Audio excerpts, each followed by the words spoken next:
ជម្រាបសួរប្រិយមិត្តនៅក្នុង Facebook ទាំងអស់ជាទីគោរពស្វាគមន៍កាលវិលមកជួបគ្នាជាថ្មីម្ដងទៀតនៅថ្ងៃអាទិត្យចុងសប្តាហ៍នេះនៅ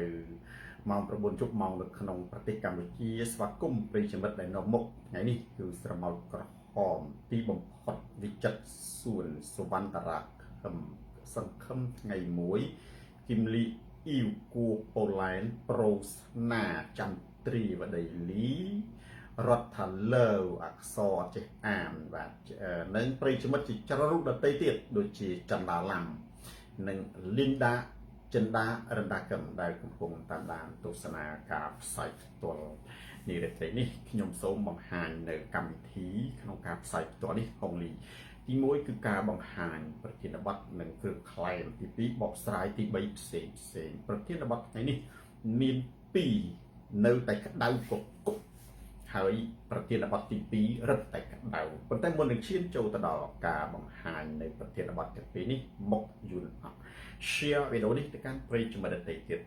ទូរទស្សន៍សូនតារាទៅដល់ទីណាការផ្លាស់ប្ដូរផ្នែកកំណត់ទៅដល់ទីនោះស្ដាប់សូនតារាកើនបញ្ញាផ្លែ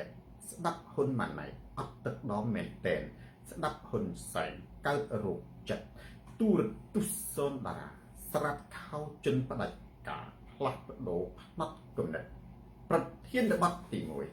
1តើថៃជារុស្ស៊ីឬអ៊ីស្រាអែលប្រធានបទទី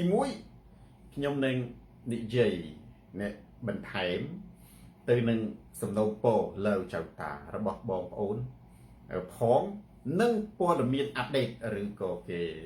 យើងនិយាយថាបច្ចុប្បន្នភាពប្រធានបទទី2សាមេឌីថូគំនោគុកកម្ពុជាតើយើងនឹងអន្តរជាតិផ្លេចការរំលោភសិទ្ធិមនុស្សនៅប្រទេសកម្ពុជាហើយមែនទេបណ្ដាប្រិយមិត្ត share វីដេអូនេះទៅកាន់ប្រិយមិត្តដទៃទៀតទូរទស្សន៍សូនតារាសុភាស្រាត់ខោជន់ផ្ដាច់ការលក្ខិសែផ្លាស់ប្ដូរផ្នែកគំនិតប្រធានបទ2លក្ខិសែហើយក៏មានគ្រឿងក្លែង2ដែរទី1ពាក់ព័ន្ធជាមួយនឹងមូលនិធិឬក៏ការរៃអង្គាសប្រាក់មានបងប្អូនជាច្រើននៅបន្តឆ្ងល់នឹងសួរខ្ញុំអំពីថាតើអ្នកនេះតើអ្នកនោះរៃអង្គាសប្រាក់ឬក៏យកមូលនិធិទៅជួយប្រទេសកម្ពុជាមានលក្ខណៈយ៉ាងដូចម្ដេចចម្លើយខ្ញុំធ្លាប់ឆ្លើយច្រើនដងហើយថាបើយើងជាអ្នកនយោបាយចូលកុំពាក់ព័ន្ធនឹងមូលនិធិបើយល់ល្អបើមូលនិធិចូលមានប្រព័ន្ធច្បាស់លាស់សុប្រិរិទ្ធប្រព័ន្ធច្បាស់លាស់មានន័យថាដំណាភាពម៉មសម្បូរតាមរូបមន្តមិនមែនតាមការបដិញ្ញាចិត្តទេរូបមន្តណាមួយទី2លុយធ្វើឲ្យយើងខ្ពង់ខ្ពស់ស៊ីសវត្ថិហើយក៏ធ្វើឲ្យយើងថោកទាបអានេះគឺត្រូវចាំចំណុចត្រង់នេះណាមូលនិធិចុះចម្លើយថ្មីសម្រាប់សូនតារាចម្លើយចាស់លុយជាប្រភពនៃចំនួនមនុស្សរស់នៅក្នុងសង្គមឬក៏ក្រុមមួយមានសុខដុមរមនាពេលដែលលុយធ្លាក់ចូលទៅដល់មនុស្សចាប់ផ្ដើមឆ្លោះគ្នាភ្លាមលុយជាប្រភពនៃអំពើក្បត់មនុស្សគោរពស្រឡាញ់គ្នារមេតាអូមពេលដែលបានលុយ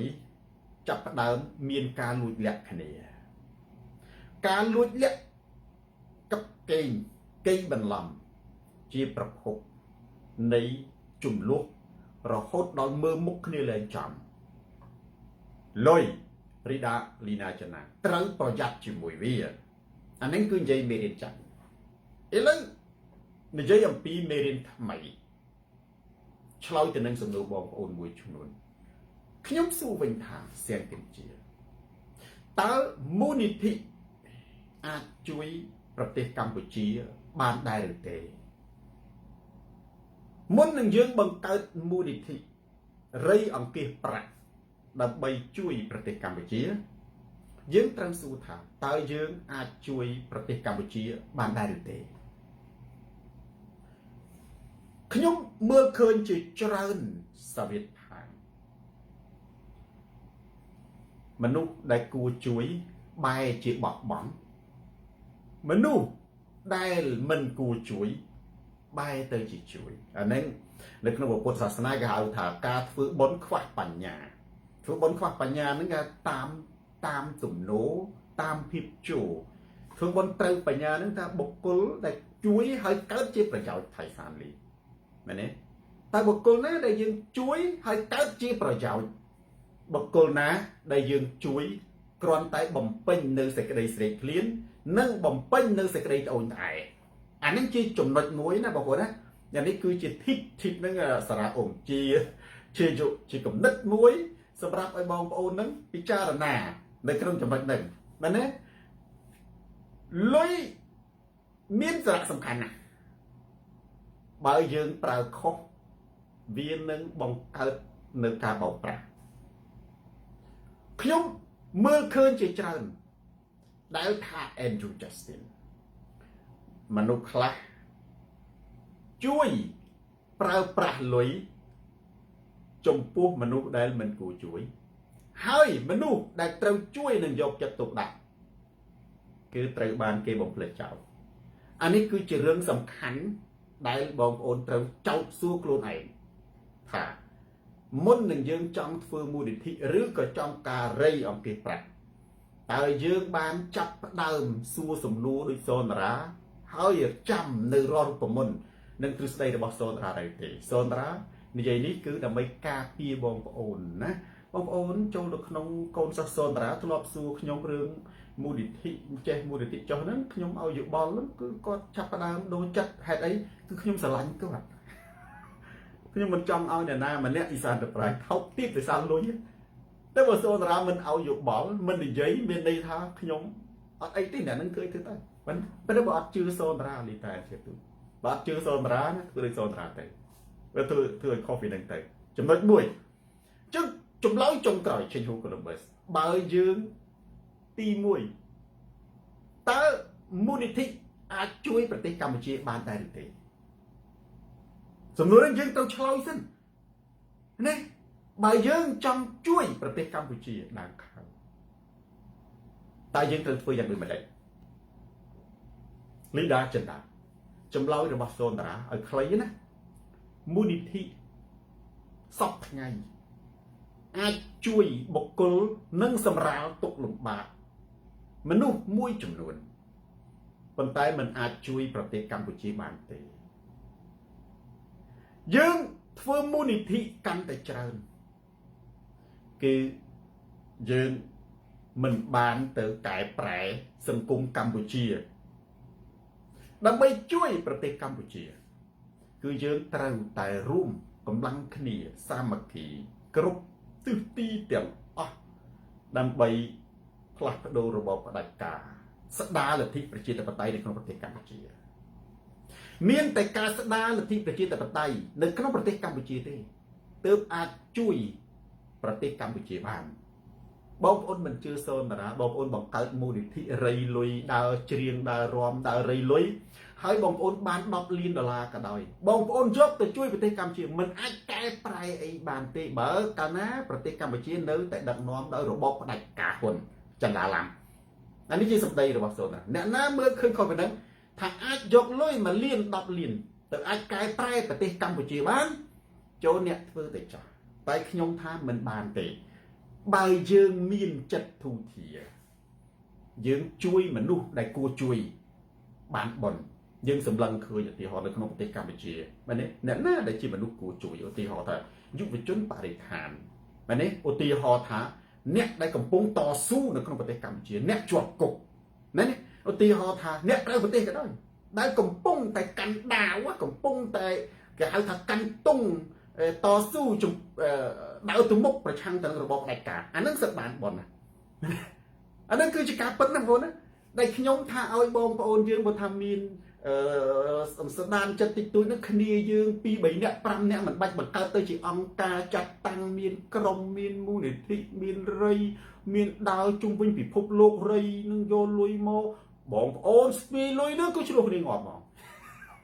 ជាស្ដារស់ឆ្លោះគ្នាងាប់ហើយមនុស្សនឹងលុយណាបងប្អូនមនុស្សបើកាលណាកាន់លុយ$10,000ហើយគឺមិនដែលឲ្យរបូតលុយនឹងទេអានេះគឺជាសូនតារាគាត់ប្រាប់ចោតទៅនឹងសំណួររបស់បងប្អូននេះខ្ញុំឲ្យតើបើសិនជាបងប្អូនអង្គាសលុយនេះបាន$10 លានតើបងប្អូនអាចទៅកែប្រែប្រទេសកម្ពុជាមិនត្រឹមតែមិនអាចទៅជួយប្រទេសកម្ពុជាបានទេបងប្អូនជួយដោះមនុស្សហើយណាទោះជាបងប្អូនមានមូលនិធិ$100 លានក៏ដោយប្រទេសយើងបើមិនផ្លាស់ប្ដូររបបទៅជាប្រជាធិបតេយ្យផ្លាស់ប្ដូរមេដឹកនាំណាគឺលុយរបស់យើងនឹងដាក់ទៅដូចបោះអំបិលណាមកគ្រាប់ចូលទៅក្នុងទន្លេអញ្ចឹងបើយើងមានលុយមានចិត្តគឺជួយឲ្យចំមនុស្សទៅគឺមិនខុសទេបាទទេអ្នកណាដែលគួរជួយអ្នកណាមិនគួរជួយឬក៏ហេតុបើខ្ញុំថាយើងត្រូវតែជួយអ្នកណាដែលគួរជួយអ្នកណាដែលមិនគួរជួយពីព្រោះបើទោះជាយើងបង្កើតមូលនិធិក៏មិនអាចទៅជួយកែប្រែប្រទេសកម្ពុជាបានយើងផ្ដល់ទៅឲ្យបុគ្គលដដែលនេះផ្ដល់ទៅឲ្យបុគ្គលដដែលបើផ្ដល់ទៅឲ្យបុគ្គលដដែលយើងមិនត្រូវការចាំបាច់មានលុយ$10 លាន$1 លាន$2 លានទេយើងមានតែ$50ក៏បានដែរគ្រីវុធីប្រិយមិត្ត share វីដេអូនេះទៅកាន់ប្រិយមិត្តដទៃទៀតទូរទស្សន៍សូនតារាស្រាតខោជនផ្ដាច់ការផ្លាស់ប្ដូរផ្នត់គំនិតមានតែជួយរួមគ្នាគ្រប់ទាំងក្នុងនិងក្រៅប្រទេសដើម្បីស្ដារលទ្ធិប្រជាធិបតេយ្យទើបអាចជួយប្រទេសកម្ពុជាបានជួយបុគ្គលម្នាក់ជួយបុគ្គល10នាក់ជួយបុគ្គល100នាក់មិនអាចកែប្រែមុខមាត់ប្រទេសកម្ពុជាដោយយើងជួយធ្វើនយោបាយដើម្បីផ្លាស់ប្ដូររបបផ្ដាច់ការបានឡើយគ្រឿងក្លែងទី2សម្បូរកូនឆ្លាតប្រិយមិត្ត share វីដេអូនេះទៅកាន់ប្រិយមិត្តដទៃទៀតទូរទស្សន៍សូនតារាពិនសុផលស្រាតខោជនផ្ដាច់ការឈិនមកក្រាច់ផ្លាស់ប្ដូរផ្នត់គំនិតជនពិការមានប្រិយមិត្ត CPP គាត់ផ្ញើសារមកខ្ញុំគាត់បានយករូបផុនយុទ្ធរូបហេងសួរនឹងជនពិការម្នាក់ទៀតដែលទាំងរូបហេងសួរនិងជនពិការម្នាក់ទៀតជាមន្ត្រីជាន់ខ្ពស់នៃរបបហ៊ុនគាត់ក៏បានសក់វាយបករបស់ខ្ញុំពីព្រោះខ្ញុំធ្លាប់និយាយរឿងជនពិការគាត់ថានៅកម្ពុជារដ្ឋាភិបាលលើកកម្ពស់ជនពិការណាយើងមើលតែហេងសួរផុនយុទ្ធមកពីជេរប្រមាថណាមើលងាយថ្នាក់ដឹកនាំទើបគេចាប់ដាក់គុកគេមិនមែនចេះតែចាប់មនុស្សដាក់គុកម៉ាឡែងណាតែប្រទេសតែផ្ដាច់ទេបើសិនជារដ្ឋាភិបាលមិនយកចិត្តទុកដាក់ឬក៏មើលងាយជនពិការម្លេះហេងសួរមិនមែនជាមន្ត្រីជាន់ខ្ពស់ឬក៏ជារដ្ឋមន្ត្រីនៃប្រទេសកម្ពុជាមួយរូបឡើយបងប្អូនចម្លើយនេះអានេះគឺជាចំណុចគេមិនសួរខ្ញុំទេគេផ្ញើរូបឲ្យខ្ញុំឃើញរូបហ្នឹងគេផុសល្បីដែរសម្រាប់ខ្ញុំមកនេះអ្នកណាធ្លាប់ប្រទះឃើញខ្លះរូបដែលមានរូបហេងសួរមួយនិងរូបនៃជនពិការមួយទៀតពាក់អាវគេហៅអាវនៃមន្ត្រីណាចូលស្បត់កាន់តំណែងបុណ្យឯករាជ្យអីមិនដឹងទេខ្ញុំមិនដឹងទេគាត់ថាឃើញគេផ្ញើមកឃើញរូបពីរហ្នឹងហើយឃើញគេសរសេរអត្ថបទអីផ្សេងអីចឹងទៅមានអ្នកខ្លះក៏ឯកភាព Henry Hill មានអ្នកខ្លះមិនឯកភាពបងប្អូនមានឃើញរូបភាពហ្នឹងទេខ្ញុំក៏បានឆ្លើយទៅគាត់មួយម៉ាត់ហើយខ្ញុំក៏មិនឆ្លើយអីទៀតដែរខ្ញុំនឹងលើកយកមកធ្វើផ្កាកំពុងធំគ្រឿងក្លែមនៅពេលនេះយូកូជីកូខ្ញុំថាតើ រដ្ឋាភិបាលកាត់ទោសការពិតឬកាត់ទោសការមិនពិតណាគុំធឿនតើរដ្ឋាភិបាលកាត់ទោសការពិតឬកាត់ទោសការមិនពិតឃើញប្រហែលជាគាត់អត់យល់សំណួរសូត្រាប៉ុន្តែខ្ញុំមិនចាំបាច់ត្រូវការឲ្យគាត់យល់ទេខ្ញុំគ្រាន់តែចង់ឆ្លើយមួយម៉ាត់ទុកឲ្យគាត់គិតពិចារណាទៅណាតាំងសេងពូបងប្អូនហើយបានខ្ញុំចោទសួរសំណួរនេះតើរបបហ៊ុនកាត់ទោសការពិតឬកាត់ទោសការមិនពិតតើផុនយុទ្ធឧទាហរណ៍គាត់និយាយពិតឬមិនពិតបើផុនយុទ្ធនិយាយការពិតហើយយើងចាប់គាត់ដាក់គុកមានន័យថារបបហ៊ុនគឺជារបបខ្លែងខ្លាយហើយគឺជារបបស្អប់ការពិតបើយើងស្អប់ការពិតបើយើងចូលចិត្តរបស់ខ្លែងខ្លាយហេតុអ្វីបានជាយើងស្រេកឃ្លានការគោរពពីអ្នកដទៃពីព្រោះមនុស្សក្នុងលោកគេមិនគោរពរបស់ខ្លែងខ្លាយឬក៏មិនគោរពរបស់ណាដែលឥតមានតម្លៃឡើយបើយើងជាមនុស្សខ្លែងខ្លាយបើយើងជាមនុស្សស្អប់ការពិតច្បាស់ណាស់ថាយើងមែនទេគឺជាមនុស្សអគុណធម៌ហើយនៅលើលោកនេះគ្មាននរណាគោរពអគុណធម៌ឡើយអានេះគឺជាចំណុចមួយដែលខ្ញុំចោទសួរណាឥឡូវខ្ញុំឆ្លើយទៅកាន់គាត់នៅក្នុងការផ្សាយខ្លួននេះបើគាត់មិនយល់សំណួររបស់សូនតារាថាតើរបបហ៊ុនកាត់ទោសការពិតឬកាត់ទោសការមិនពិតបើគាត់កាត់ទោសអ្នកនិយាយពិតមានន័យថា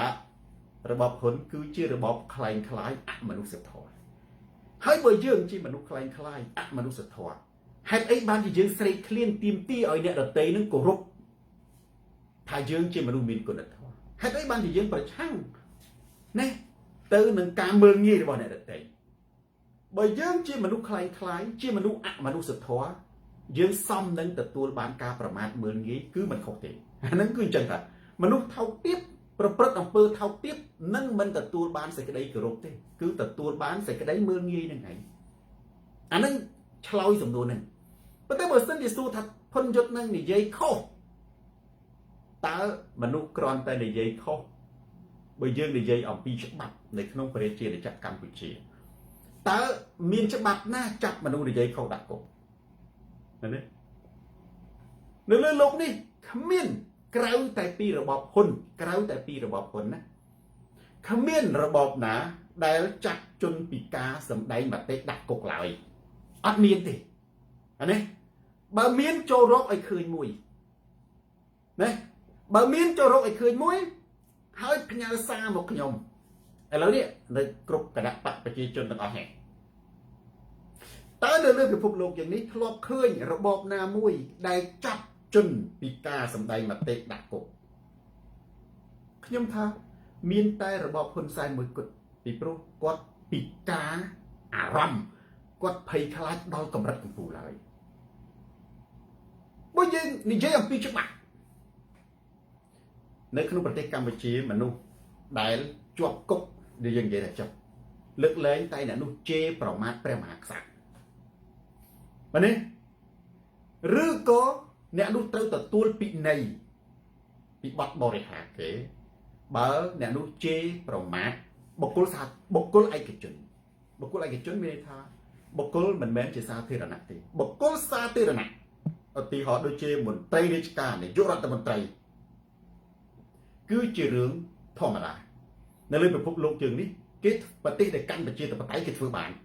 អត់បញ្ហាហើយអត់មានច្បាប់ណាទៅដាក់ទោសណែពួកនឹងឡើយអានឹងគឺយើងនិយាយអំពីជនពិការចំណុចទី4គេបានលើកយករូបហេងសួរមកប្រៀបធៀបជាមួយនឹងហ៊ុនយុទ្ធ ប៉ុន្តែខ្ញុំសូមជម្រាបទៅវិញថាចេះការយកចិត្តទុកដាក់ចំពោះជនពិការមិនមែនជាការលើកដំកើងជនពិការម្នាក់ហើយចាប់ជនពិការម្នាក់ដែលខ្លួនឯងមិនសប្បាយចិត្តយកទៅដាក់គុកនោះឡើយតែធ្វើខ្លួនឯងមិនសប្បាយចិត្តយកទៅដាក់គុកនោះឡើយការលើកកម្ពស់ជនពិការគឺជាកម្មវិធីរបស់រដ្ឋាភិបាលមានន័យថាបើគណៈរដ្ឋាភិបាលមានកម្មវិធីជួយជនពិការគឺជនពិការគ្រប់គ្នាទាំងអស់នឹងទទួលបានសិទ្ធិថែទាំស្មើគ្នាប្រហាក់ប្រហែលគ្នាមិនមែននៅក្នុងប្រទេសកម្ពុជាមានជនពិការត្រឹមតែភុនយុទ្ធមួយទេនិងហេងសួរមួយឡើយណាគឺមានរាប់លានអ្នកជនពិការនៅក្នុងប្រទេសកម្ពុជាបើសិនជាយើងមានចិត្តឬក៏មានគំនិតអត់ទាន់សូវចង់ជួយរដ្ឋាភិបាលត្រូវតែបង្កើតកម្មវិធីគម្រោងថវិកាណាមួយកញ្ចប់ថវិកាណាមួយដើម្បីលើកស្ទួយជនពិការអានេះគឺទៅជារឿងត្រឹមត្រូវលើកយកហេងសួរមួយមកតំណាងក្នុងអំឡុងពេលដែលជនពិការនៅក្នុងប្រទេសកម្ពុជាណារាប់ពាន់រាប់ម៉ឺនអ្នកដេកតាមចិញ្ចើមផ្លូវដើរសុំទានគេអានោះមិនមែនជារឿងត្រឹមត្រូវទេហើយបើយើងលើកដំកើងជនពិការគ្មានហេតុផលណាទាល់តែចាប់ជនពិការដាក់គុកទើបហៅថាជាមនុស្សអស្ចារ្យឡើយណាមួយទៀតនៅក្នុងប្រទេសកម្ពុជាបើយើងនិយាយពីច្បាប់ពិតប្រាកដមិនមែនជាច្បាប់ម៉ែវាហ៊ុនយុទ្ធមិនជាប់គុកទេមែនទេទោះជាគាត់សម្ដែងមតិបែបណាក៏ដោយលើកលែងតែគាត់គំរាមកំហែងអាយុជីវិតអ្នកដទៃណាគំរាមធ្វើឃាតអ្នកដទៃមកត្រឹមគាត់សម្ដែងមតិរិះគន់គឺគ្មានកំហុសអ្វីទាំងអស់ការដែលអ្នកឯងចាប់ហ៊ុនយុទ្ធយកទៅដាក់គុកវាស្មើនឹងអ្នកឯងកាត់ទោសការពិតហើយបើអ្នកឯងកាត់ទោសការពិតវាស្មើនឹងអ្នកឯងជាមនុស្សខ្លាំងអមនុស្សធម៌ហើយបើអ្នកឯងជាមនុស្សខ្លាំងអមនុស្សធម៌ហេតុអីបានជាទីមទាការគោរពពីអ្នកដទៃប្រិយមិត្ត share រនេះទៅកាន់ប្រិយមិត្តដទៃទៀតទូរទស្សន៍សូនតារាស្រាច់ខោជនផ្ដាច់ការផ្លាស់ប្ដូរផ្នែកគំនិតមួយមែនទេជឹមសុផាតចំណុចចុងក្រោយពាក់ព័ន្ធជាមួយនឹងភុនយុទ្ធនិងហេងសួរនឹងទៀតខ្លះគេថាជេពាក្យថាជេត្រូវមានទោសហេតុអីបានមានទោសតែភុនយុទ្ធតើគណៈបកប្រជាជនអត់មានអ្នកជេមែនទេឥឡូវយីសួរដល់ចេះមែនទេបើសិនជាការចាប់ជេដាក់គុកឧទាហរណ៍ថាដល់ចាប់អ្នកជេដាក់គុកសម្ដេចក៏ជេដែរទី1ទី2គ្រាន់តែយើងមើលនៅក្នុង Facebook ណាលោកប្រធានសំរងស៊ីអាស៊ីសេរីបើកខមមិន05ដែរបិទទេបងប្អូនគ្រាន់តែបើយើងចង់ជេចាប់អ្នកជេដាក់គុកណាឲ្យជេគេមិនប្រកាន់ណាបងណាឲ្យតែពាក្យថាជេជាប់គុកបងប្អូនអង្គុយតែស្រង់អ្នកខមមិននៅក្នុង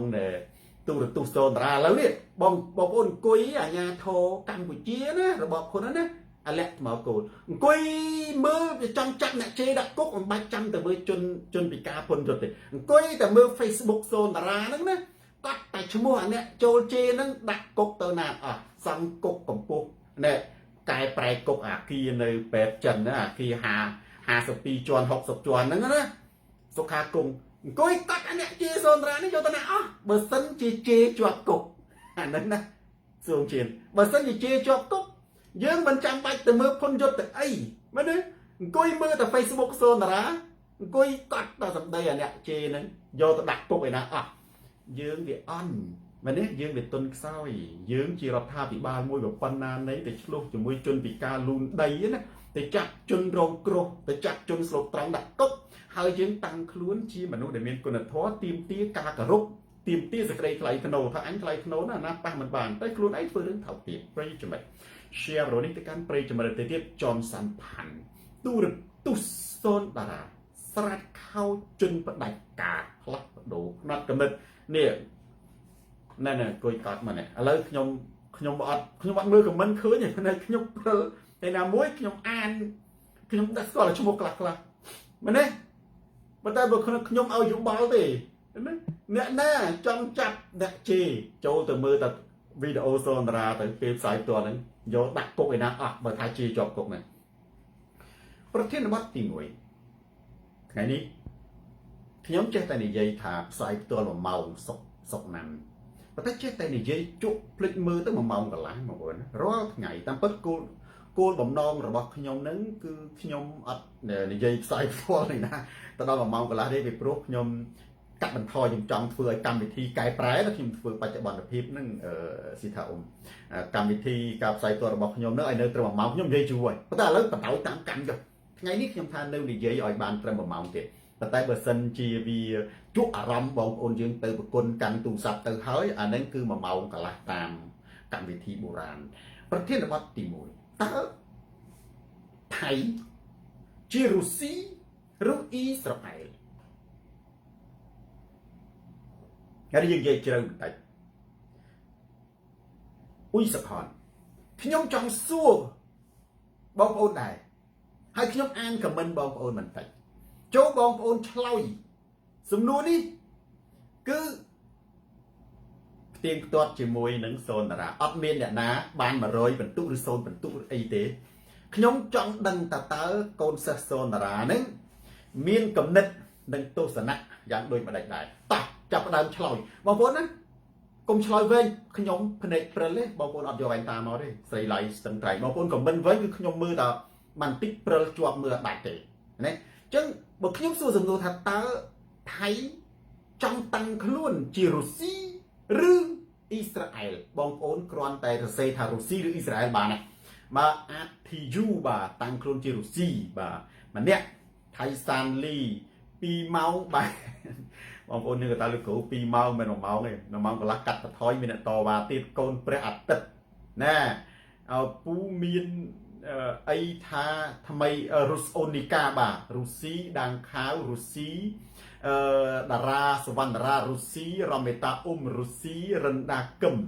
រុស្ស៊ីវុធីរុស្ស៊ីសុគីរុស្ស៊ីសុខាភី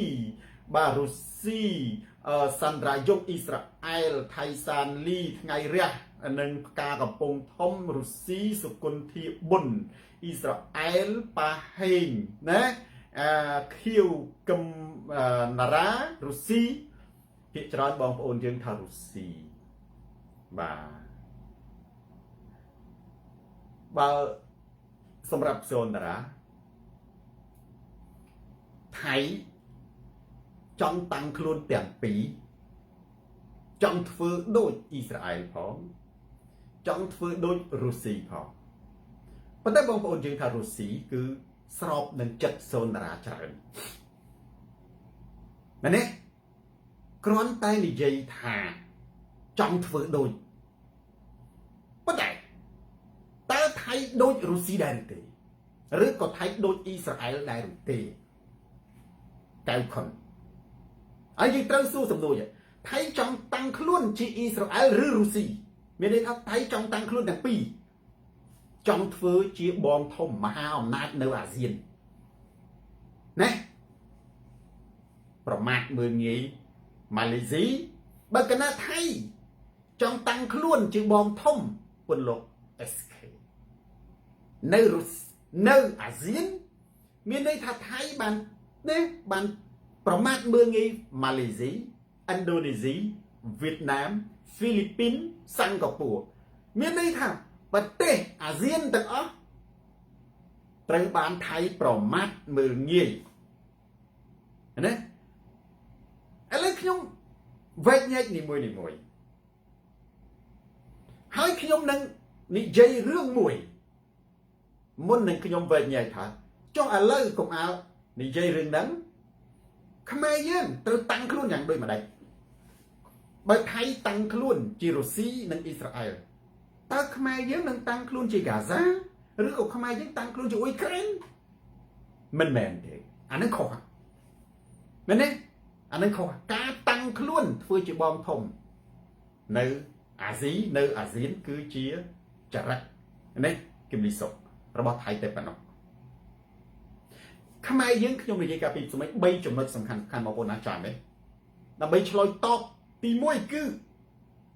ផដឹងណែដូចមូនពេជ្រគាត់ធ្វើត្រូវហើយទៅតឡាការអន្តរជាតិត្រូវតែផដឹង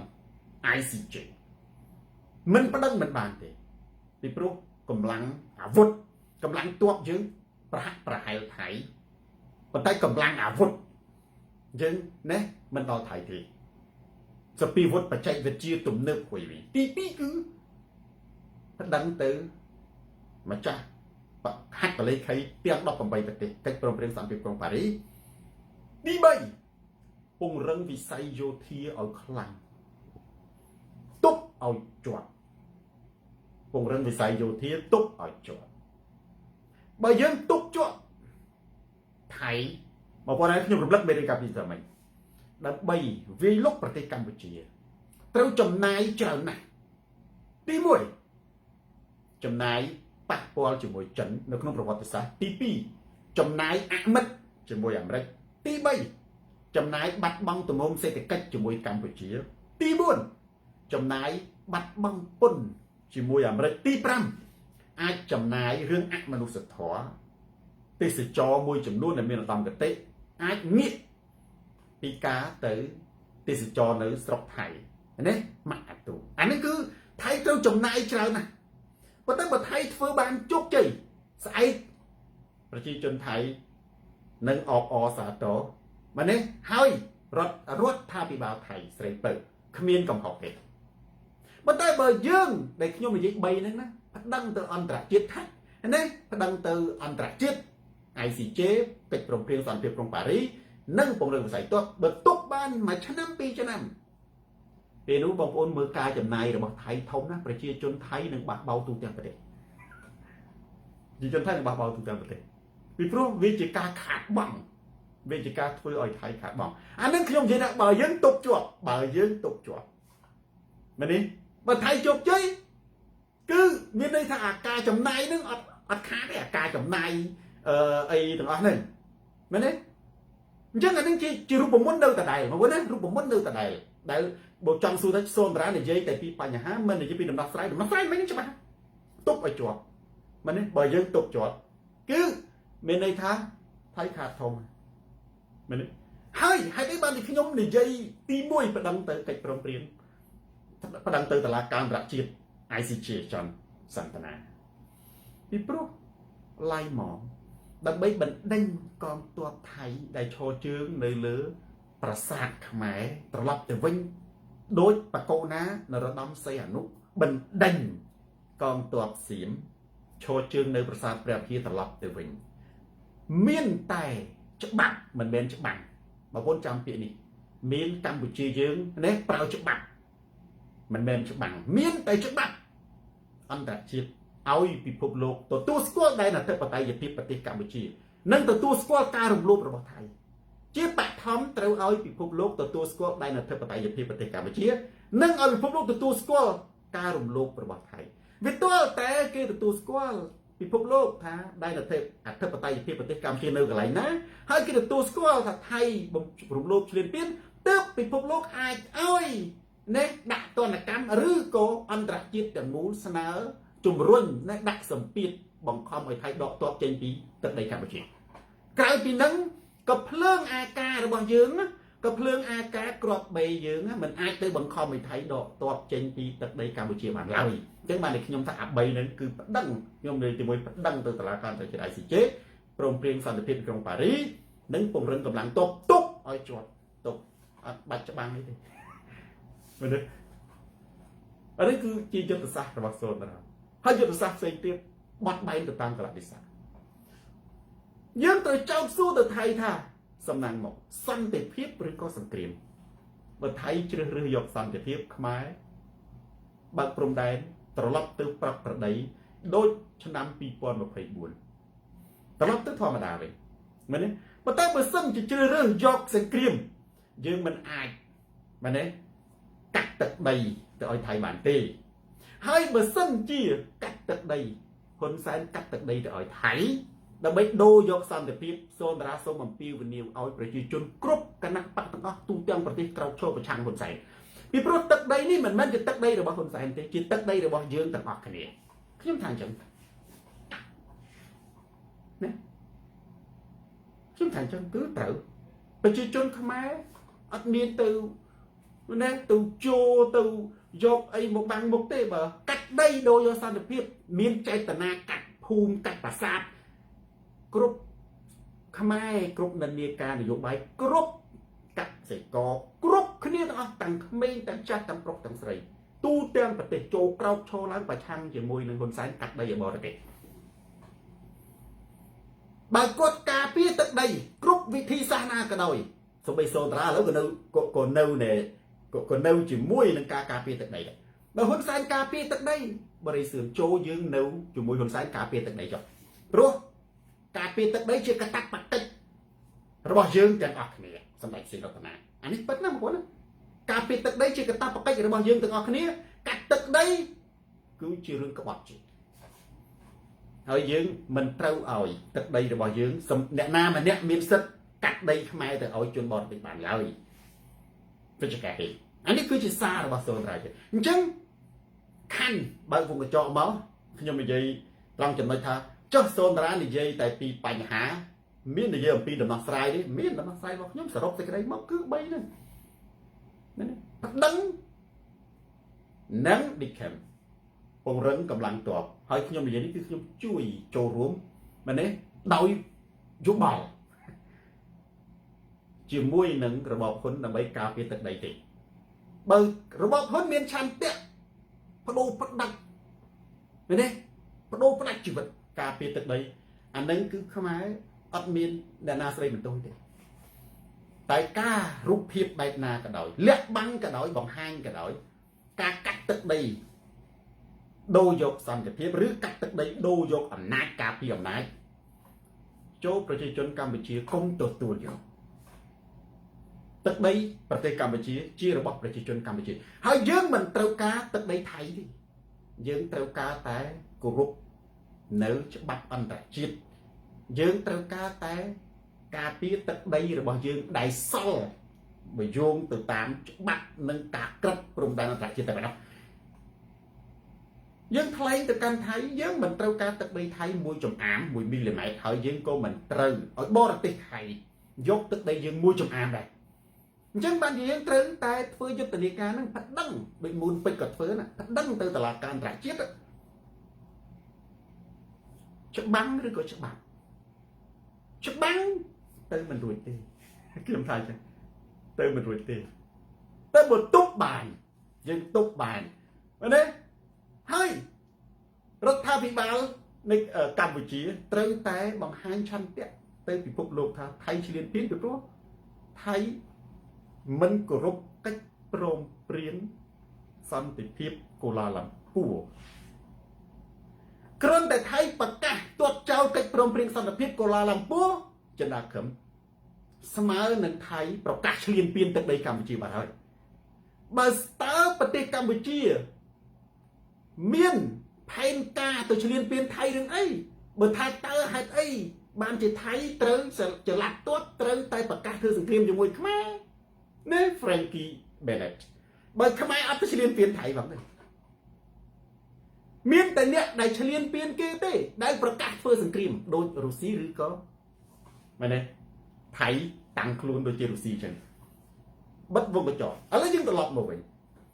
តើថៃតាំងខ្លួន HLU ជារុស្ស៊ីឬក៏អ៊ីស្រាអែលចម្លើយរបស់សូនតារាជាទស្សនៈគឺថៃចង់តាំងខ្លួន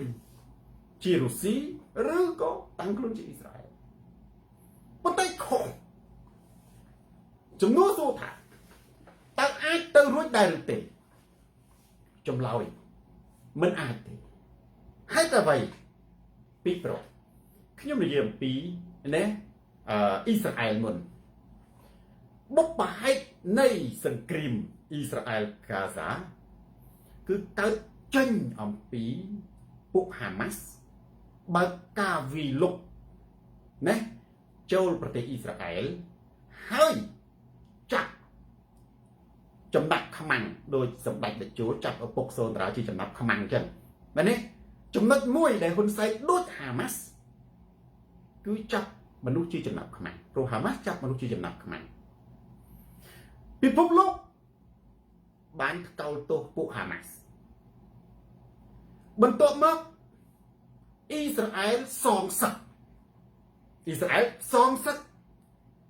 វាយរហូតពីការទទួលបានការគ្រប់គ្រង ពីពិភពលោកទៅជាការកោតទោសរបស់ពិភពលោកទៅវិញបងប្អូនបច្ចុប្បន្នពិភពលោកជាច្រើនទៅកោតទោសអ៊ីស្រាអែលវិញដោយសារវាលឺពីសង្ស័កវាពួកហាម៉ាស់វាយចូលមកមែនទេហើយអ៊ីស្រាអែលត្រឡប់ទៅវិញវាសាហាវលឺពេកមែនទេសាហាវលឺពេកអញ្ចឹងពិភពលោកចាប់ផ្ដើមងាកបងប្អូនងាកចេញឥឡូវអ៊ីស្រាអែលគឺសម្រាប់លើឆាកអន្តរជាតិអត់ទទួលបានការគ្រប់គ្រងខ្លាំងទេលើកលែងតែអាមេរិកមួយអត់ទទួលបានការគ្រប់គ្រងខ្លាំងពីប្រទេសដទៃទេសូម្បីប្រទេសអង់គ្លេសប្រទេសបារាំងប្រទេសដែលមានឥទ្ធិពលនៅអឺរ៉ុបណាក៏លែងគ្រប់គ្រងបេសកកម្មយោធារបស់អ៊ីស្រាអែលលែងគ្រប់គ្រងអានេះគឺការពិតណាមែនទេប៉ុន្តែឥឡូវយើងត្រឡប់មកប្រទេសកម្ពុជាវិញតើពួកហាម៉ាស់បានវាយលុកហើយចាប់ពលរដ្ឋអ៊ីស្រាអែលជាចំណាប់ខ្មាំងទីចុះប្រទេសកម្ពុជាកូនខ្មែរប្រុសឆៃមានទៅវាយលុកឆ្មក់ទៅវាយលុកប្រទេសថៃហើយចាប់ពលរដ្ឋថៃជាចំណាប់ខ្មាំងđểធ្វើថៃប្រតិបត្តិការយោធាសង្សឹកមកអត់មានទេអត់មានទេទាំងអស់គឺផ្ដើមចេញពីថៃមានចេតនាគូសផែនទីយកទឹកដីខ្មែរហើយយកអាផែនទីគូសម្នាក់ឯងហ្នឹងមកដេញបង្ខំឲ្យខ្មែរទទួលស្គាល់តែផ្ទុយពីអន្តរជាតិបើយើងគូសអាចគូសផែនទីម្នាក់ឯងបានខ្មែរក៏អាចគូសផែនទីបើយើងមានអាវុធខ្លាំងដូចអាមេរិកគូសផែនទីយកក្រុងបាងកកវាយក្រុងបាងកកប្រទេសពិភពលោកលែងមានសណ្ដាប់ធ្នាប់ថៃធ្វើខុសច្បាប់អន្តរជាតិធ្វើឲ្យពិភពលោកធ្វើឲ្យតំបន់អត់មានសណ្ដាប់ធ្នាប់វាផ្ដើមចេញមិនមែនផ្ដើមចេញពីខ្មែរអត់មានត្រូវការទេអានេះច្បាស់ខុសមួយឃើញទេបូរីសឿនពេលនេះអានេះបើខ្ញុំថាខុសពីអ៊ីស្រាអែលមួយទីយើងប្រៀបធៀបមកជាមួយនឹងមែនទេកិច្ចគ្រប់គ្រងខំបុណាអន្តរជាតិអ៊ីស្រាអែលវគ្គដំបូងខ្ញុំអត់និយាយឥឡូវទេមែនទេគឺមានការគ្រប់គ្រងពីអន្តរជាតិហើយនិងសហរដ្ឋអាមេរិកប៉ុន្តែថៃអាមេរិកសកត់ពុនហ្នឹងអាមេរិកថៃប្រឆាំងជាមួយអាមេរិកមែនទេទៅតាក់ចិនអ៊ីស្រាអែលមិនដែលមានសម្ព័ន្ធមិត្តជាមួយចិនទេថៃចង់ធ្វើឲ្យប្រទេសខ្លាំងងាកចេញចង់ឈ្លានពានកម្ពុជាងាកចេញពីអាមេរិកទៅតាក់ចិនអ៊ីស្រាអែលអត់មានងាកចេញពីអាមេរិកនិងអឺរ៉ុបទេមែនទេគ្រាន់តែថាអាមេរិកនៅគ្រប់គ្រងប៉ុន្តែឥឡូវគ្រប់គ្រងអត់សូវខ្លាំងអាមេរិកគ្រប់គ្រងអ៊ីស្រាអែលសូវខ្លាំងហើយអឺរ៉ុបមែនទេមានប្រទេសមានឥទ្ធិពលដូចជាបារាំងអាល្លឺម៉ង់ណាអង់គ្លេសគឺដកការគ្រប់គ្រងបេសកកម្មយោធារបស់អ៊ីស្រាអែលអានេះគឺការពិតណាអានេះគឺជារឿងមួយដែលយើងចង់ប្រៀបធៀបថាថៃចង់ឈ្លានពានកម្ពុជាបំបត្តិសម្ព័ន្ធមិត្តជាមួយអាមេរិកហើយទៅចាប់ចិនគឺជារឿងមួយឃើញទេមហាមាតុកម្មដែលផ្ទុយស្រឡះទី2ចុះបើថៃតាំងខ្លួនជារុស្ស៊ីតើខុសឬខុសគ្នាត្រង់ណាដែលថាទៅមិនរួចបើថៃតាំងខ្លួនជារុស្ស៊ីទី1រុស្ស៊ីគឺជាប្រទេសគ្មានសម្ព័ន្ធមិត្តគ្មានសម្ព័ន្ធមិត្តឯកោនៅក្នុងអឺរ៉ុបបងប្អូនដឹងអឺរ៉ុបមានសហគមន៍អឺរ៉ុបមួយរុស្ស៊ីក៏ជាប្រទេសអឺរ៉ុបដែរប៉ុន្តែរុស្ស៊ីមិនដែលស្ថិតនៅក្នុងសហភាពអឺរ៉ុបទេរុស្ស៊ីគឺតែងតែស្ថិតនៅម្នាក់ឯងអឺរ៉ុបមានសម្ព័ន្ធមិត្តជាមួយនឹងអាស៊ីនិងសម្ព័ន្ធមិត្តជាមួយអាមេរិកសម្ព័ន្ធមិត្តជាមួយអាមេរិកគឺអង្គការ NATO ណាហើយព័ទ្ធជុំវិញរុស្ស៊ីសិតតែជាអង្គការ NATO រហូតដល់រុស្ស៊ីភ័យខ្លាចអ៊ុយក្រែនចូលជាសមាជិកអង្គការ NATO ភុំព័ទ្ធអាមេរិកណែ Vivian Marie ទើបវាយកាន់កាប់ទឹកដីណារបស់រុស្ស៊ីរបស់អ៊ុយក្រែនប៉ុន្តែឥឡូវយើងមើលថៃជាប្រទេសនៅក្នុងអាស៊ានថៃមិនមែនជាប្រទេសនៅម្នាក់ឯងទេដូចរុស្ស៊ីមែនទេមិនមែនជាប្រទេសមហាអំណាចពិភពលោកនៅម្នាក់ឯងទេគឺជាសមាជិកអាស៊ានមាន10ឥឡូវនេះមាន11ប្រទេសសមាជិកអាស៊ានហ្នឹងគឺកាត់ឆ្លោះគ្នាទេដូចសហភាពអឺរ៉ុបកាត់ឆ្លោះគ្នាទេសហភាពអឺរ៉ុបបើកណាគេចូលជាសហភាពអឺរ៉ុបហើយគេរំលាយព្រំដែន នេះគេមានសភាអឺរ៉ុបមួយគេអត់ឆ្លោះគ្នាទេគេចាយលុយដូចគ្នាប្រទេសខ្លះភាគច្រើនប្រទេសខ្លះនៅរក្សាលុយដើមមែនទេប៉ុន្តែប្រទេសថៃជាសមាជិកអាស៊ានជាសហគមន៍អាស៊ានប៉ុន្តែឈ្លានពានប្រទេសតូចតាចបើសិនជាប្រទេសបារាំងចង់ឈ្លានពានប្រទេសតូចនៅជាប់ព្រំដែនឧទាហរណ៍ប្រទេសលុចសំបួរបារាំងស្លោះទៅមករងាប់ទេទេចេះមែនទេបើបារាំងចង់ឈ្លានពានម៉ូណាកូបារាំងចង់ឈ្លានពានប្រទេសនៅជាប់ប្រទេសខ្លួនណាអាល្លឺម៉ង់ចង់ឈ្លានពានឬក៏អ៊ីតាលីឬក៏អីចង់ឈ្លានពានប្រទេសតូចតាចធ្វើចរិតដូចថៃណាប្រហែលជានៅអឺរ៉ុបនេះអត់មានសណ្ដាប់ធ្នាប់និងសង្គ្រាមបង្ហូរឈាមបាត់ហើយថៃបង្កើតអត់មានសណ្ដាប់ធ្នាប់នៅអាស៊ាននិងបង្កើតកំហុសធំនៅអាស៊ានដោយសារបើសិនជាថៃនៅម្នាក់ឯងបានបើសិនជាថៃសម្ព័ន្ធមិត្តជាមួយចិនថៃមិនមែនជាសមាជិកអាស៊ានទេមែនទេថៃនៅក្រៅសមាជិកអាស៊ានថៃអាចប្រជែងជាមួយសមាជិកអាស៊ានឡើងបាបដើម្បីនេះដណ្ដើមប្រកួតអធិពលខឹងដូចរុស្ស៊ីនឹងខឹងអឺរ៉ុបចងសម្ព័ន្ធគ្នាដើម្បីប្រឆាំងជាមួយទប់ទល់ឥទ្ធិពលរុស្ស៊ីថៃបើចង់ប្រឆាំងជាមួយប្រទេសកម្ពុជាត្រូវដកខ្លួនចេញជាសមាជិកអាស៊ានហើយត្រូវតែប្រឆាំងជាមួយអាស៊ាន10ប្រទេសដោយគិតថាអាស៊ាន10ប្រទេសហ្នឹងចង់វាយលុកប្រទេសថៃអញ្ចឹងបងប្អូនណាឥ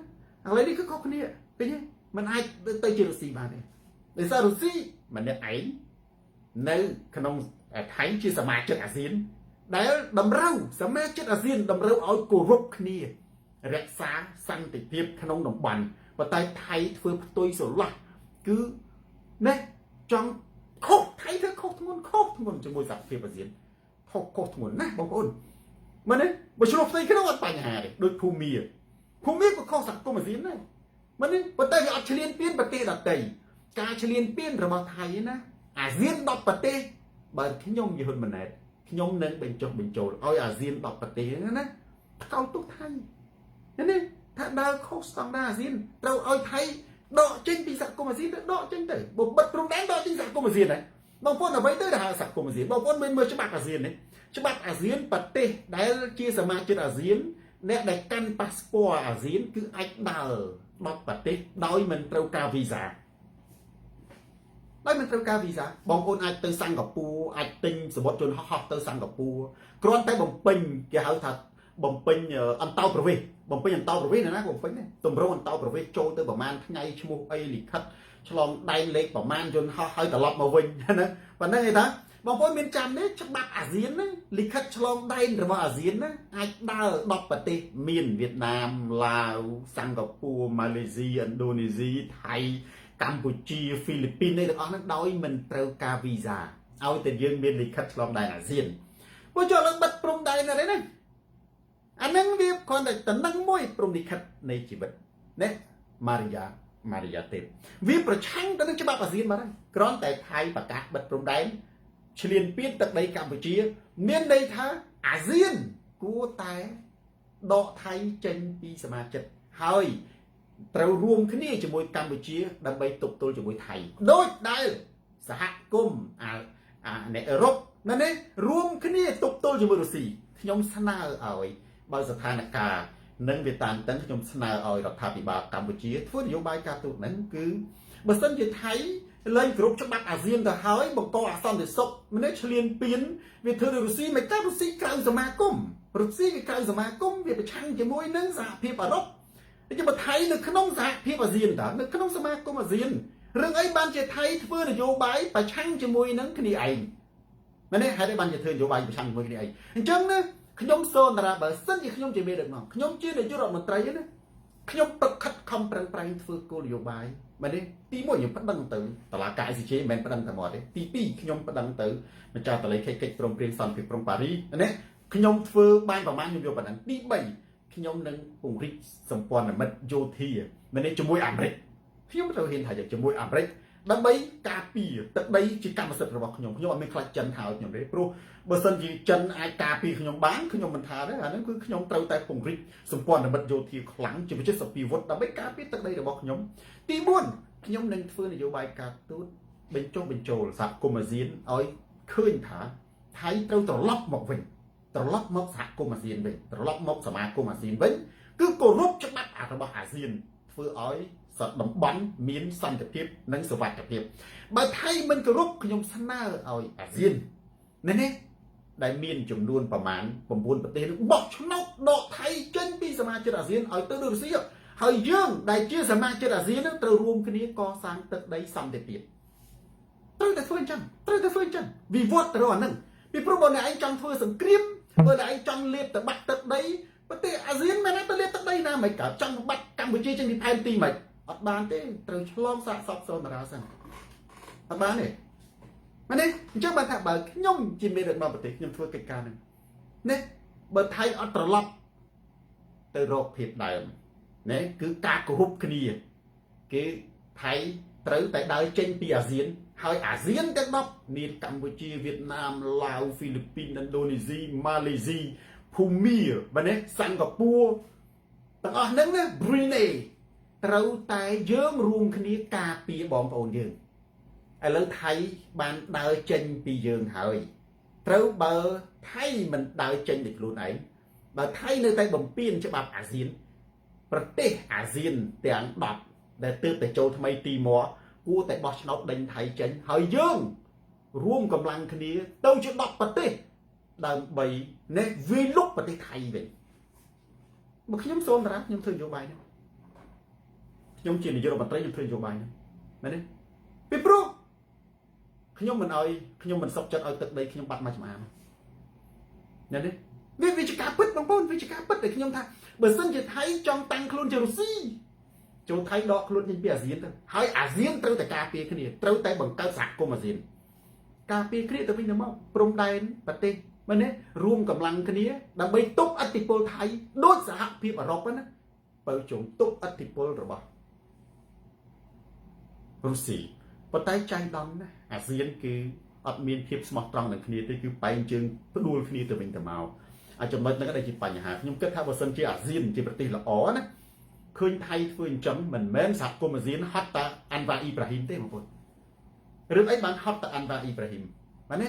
មិនមែនរឿងថៃឈ្លានពានទឹកដីកម្ពុជាបង្កអសន្តិសុខនៅក្នុងប្រទេសកម្ពុជាមិនមែនជាកាតព្វកិច្ចតាអាន់វ៉ាអ៊ីប្រាហ៊ីមមួយទេជាកាតព្វកិច្ចរបស់សមាជិកអាស៊ានទាំង10ទាំងទីមកចូលថ្មីមែនទេឥឡូវនេះឆ្នាំក្រោយឆ្លងឆ្នាំហ្នឹងអាន់វ៉ាអ៊ីប្រាហ៊ីមណាសារ៉ាអ៊ុំត្រូវផ្ទេរតំណែងហ្នឹងទៅឲ្យឥណ្ឌូនេស៊ីឬហ្វីលីពីនខ្ញុំមិនដឹងដែរនឹងពីណាគេប្រធានថ្មីអាហ្នឹងឥណ្ឌូនេស៊ីក៏ដោយហ្វីលីពីនក៏ដោយចឹងវាមិនមែនជាកាតព្វកិច្ចរបស់ឥណ្ឌូនេស៊ីឬក៏ហ្វីលីពីនទេវាជាកាតព្វកិច្ចរបស់យើងទាំងអស់អញ្ចឹងខ្ញុំសូនតារាបើខ្ញុំជាមេដឹកនាំខ្ញុំនឹងមែនទេស្នើឲ្យអាស៊ានទាំង10ប្រទេសមែនទេឲ្យថៃគោរពច្បាប់អាស៊ានអន្តរជាតិនិងច្បាប់អាស៊ានបើថៃមិនគោរពច្បាប់អន្តរជាតិនិងច្បាប់អាស៊ានទេខ្ញុំស្នើឲ្យដកថៃចេញពីសមាជិកអាស៊ានហើយខ្ញុំស្នើឲ្យប្រទេសអាស៊ានទាំង10មានភូមាម៉ាឡេស៊ីហ្វីលីពីនអីទាំងអស់ហ្នឹងគឺរួមគ្នាជាមួយកម្ពុជាជាសហគមន៍តែមួយទប់ទល់ជាមួយនឹងថៃខ្ញុំបានថាបើយើងចង់តាំងខ្លួនជារុស្ស៊ីវាតល់តែយើងមិនឯករាជ្យម្នាក់ឯងខុសធ្ងន់ណាស់បងប្អូនខុសធ្ងន់ណាស់អញ្ចឹងបានជាខ្ញុំដាក់សំណួរនេះខ្ញុំក្រើនរំលឹកសុភ័ណ្ឌសដើម្បីបងប្អូនយើងយល់កាន់តែទូលំទូលាយទេជាការចែករំលែកចំណេះដឹងនិងជាការជូននៅកំណត់ទេណាជូននៅកំណត់សម្រាប់រដ្ឋាភិបាលដើម្បីការពារទឹកដីផងនិងជូនជាចំណេះដឹងទៅដល់មហាជនដើម្បីឲ្យយល់អំពីរបស់អន្តរជាតិរបស់អន្តរជាតិគ្រាន់តែថាបើយើងការពារទឹកដីចូលយើងកាន់តែនាលអោបគ្នាចុះ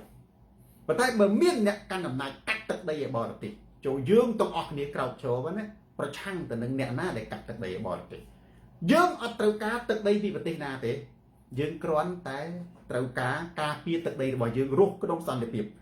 ប៉ុន្តែបើសិនជាអ្នកឯងមិនឯកភាពកម្ពុជាក៏គួរតែបង្ហូរឈាមដោយបទចម្រៀងដែនដីខ្មែរប្រែថាសវណ្ណភូមិមិនបានថាចឹងបាទមកគេចូលយកដីយើងយកខេត្តបាត់ដំបងបាត់ហើយអានឹងមិនមែនទេអានឹងមិនមែនចូលមកយកខេត្តបៃលិនបាត់ហើយអានឹងមិនចូលមកយកខេត្តព្រះវិហារបាត់ហើយអានឹងមិនខ្ញុំនិយាយកម្រិតបង្ហូរឈាមគឺកម្រិតការពារទឹកដីមិនមែនទេយើងអត់ត្រូវការទេប៉ុន្តែក៏មិនអាចឲ្យទឹកដីមែនទេទៅគេបានដែរប្រិយមិត្ត share បរិយាកាសប្រេជមរតីទៀតទូរទស្សន៍សូនតារាស្រាត់ខោជន់ផ្ដាច់ការផ្លាស់ប្ដូរផ្នត់គំនិត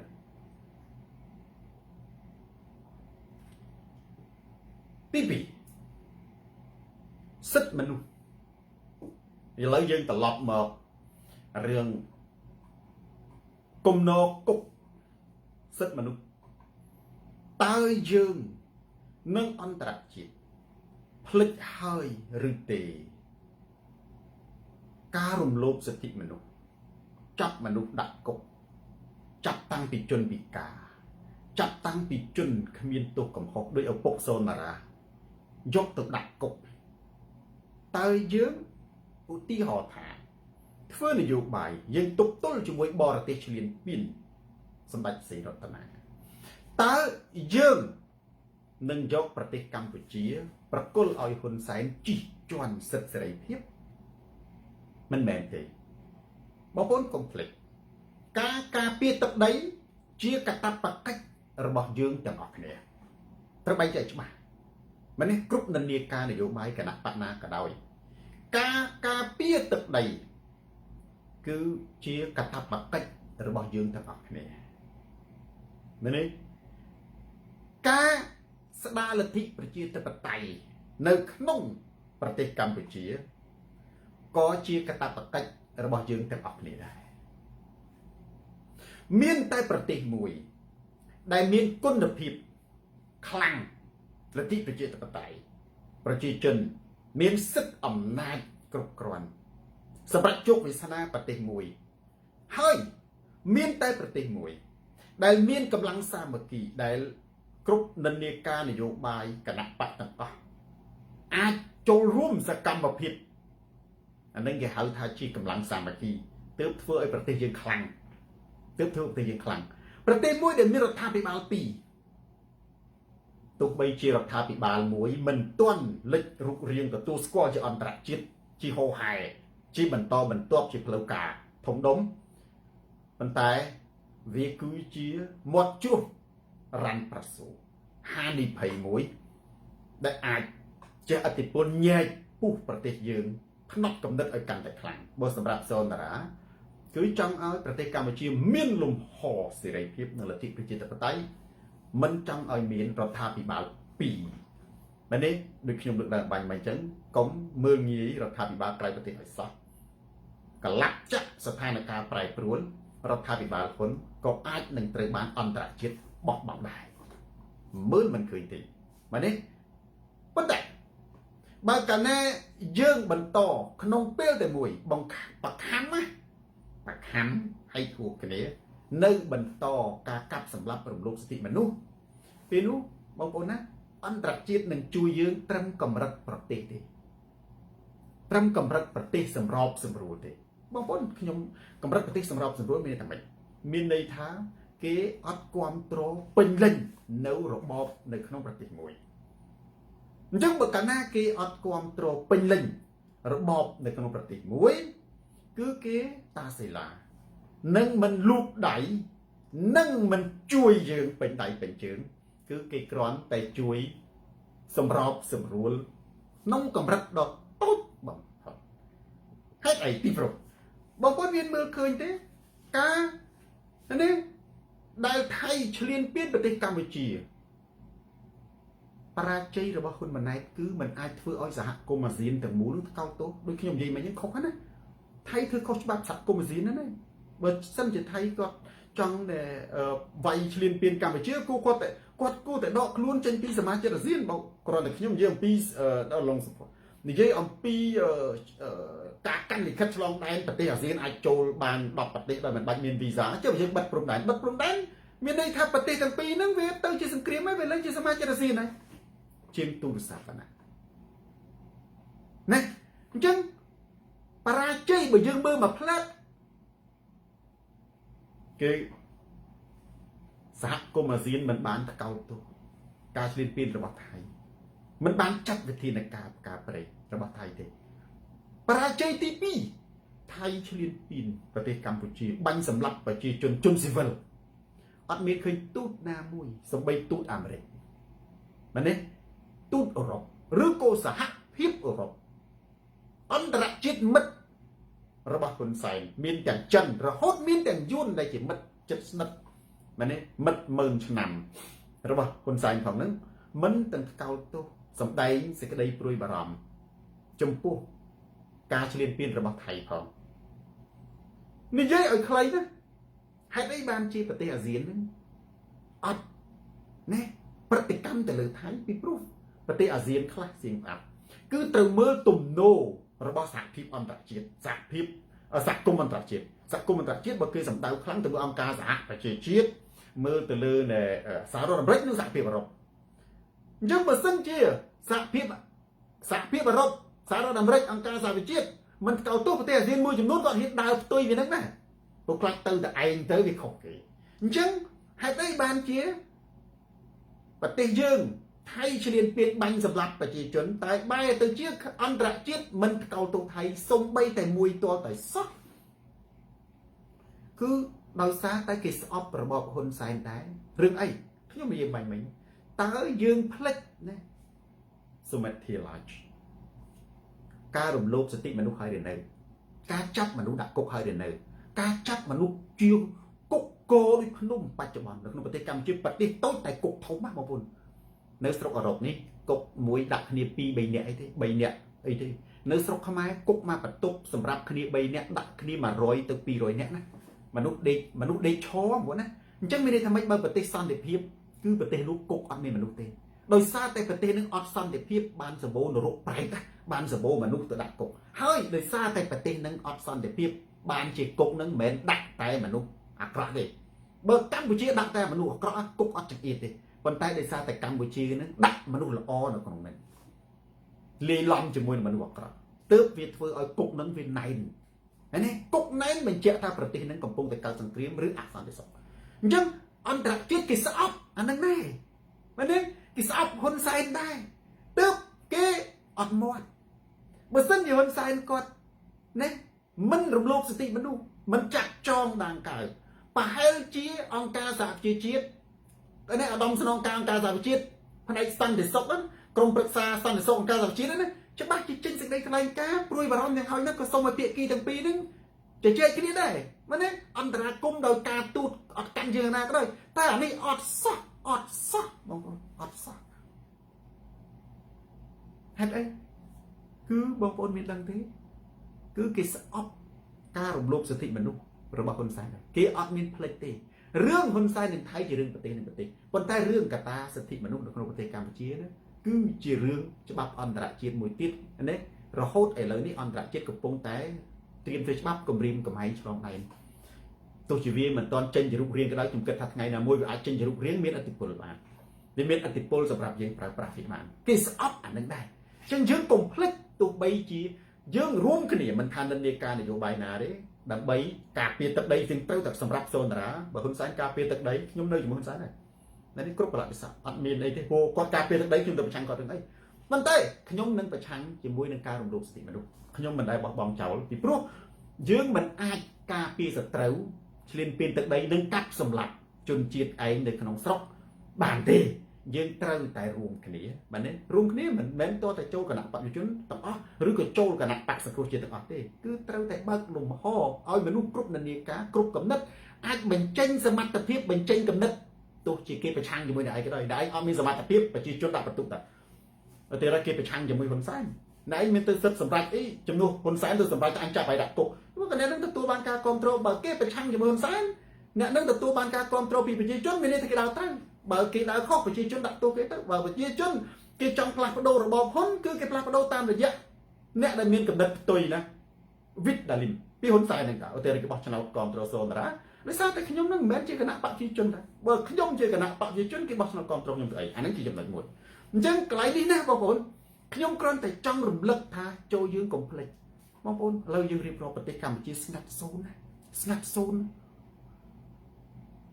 ថ្មីនេះខ្ញុំបានឃើញអត្ថបទ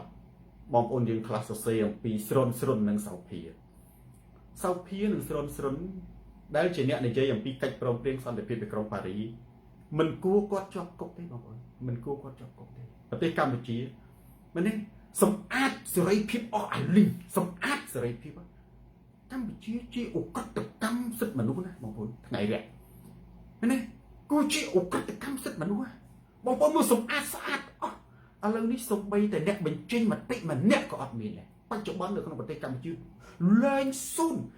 បើសល់មួយទៅដល់ណានៅក្នុងប្រទេសកម្ពុជាអាចបញ្ចេញមតិនៃផ្ទុយអំពីរដ្ឋាភិបាលមានអត់មានទេអត់សោះអញ្ចឹងពេលវេលាសម្រាប់បងប្អូនយើងដែលកុំភ្លេចទោះយ៉ាងណាក៏ដោយកុំភ្លេចបញ្ហាសិទ្ធិមនុស្សក្នុងប្រទេសកម្ពុជាត្រូវតែអង្វរពិភពលោក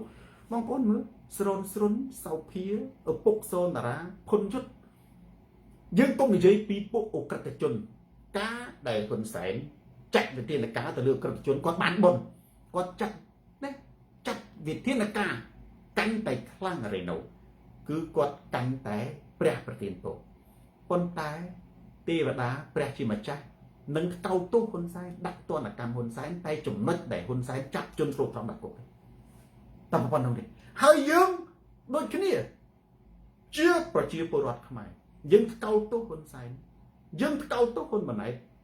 យើងប្រឆាំងទៅនឹងហ៊ុនសែននិងហ៊ុនម៉ាណែតតែចំណុចដែលគាត់ចាប់ជនស្លូតតំដាក់គុកតែប៉ុណ្ណោះណាបងប្អូនអាណោចអធមណាប្រទេសកម្ពុជាយើងគឺបានបោសសម្អាតដោយពាក្យខ្មែរក្រហមហើយ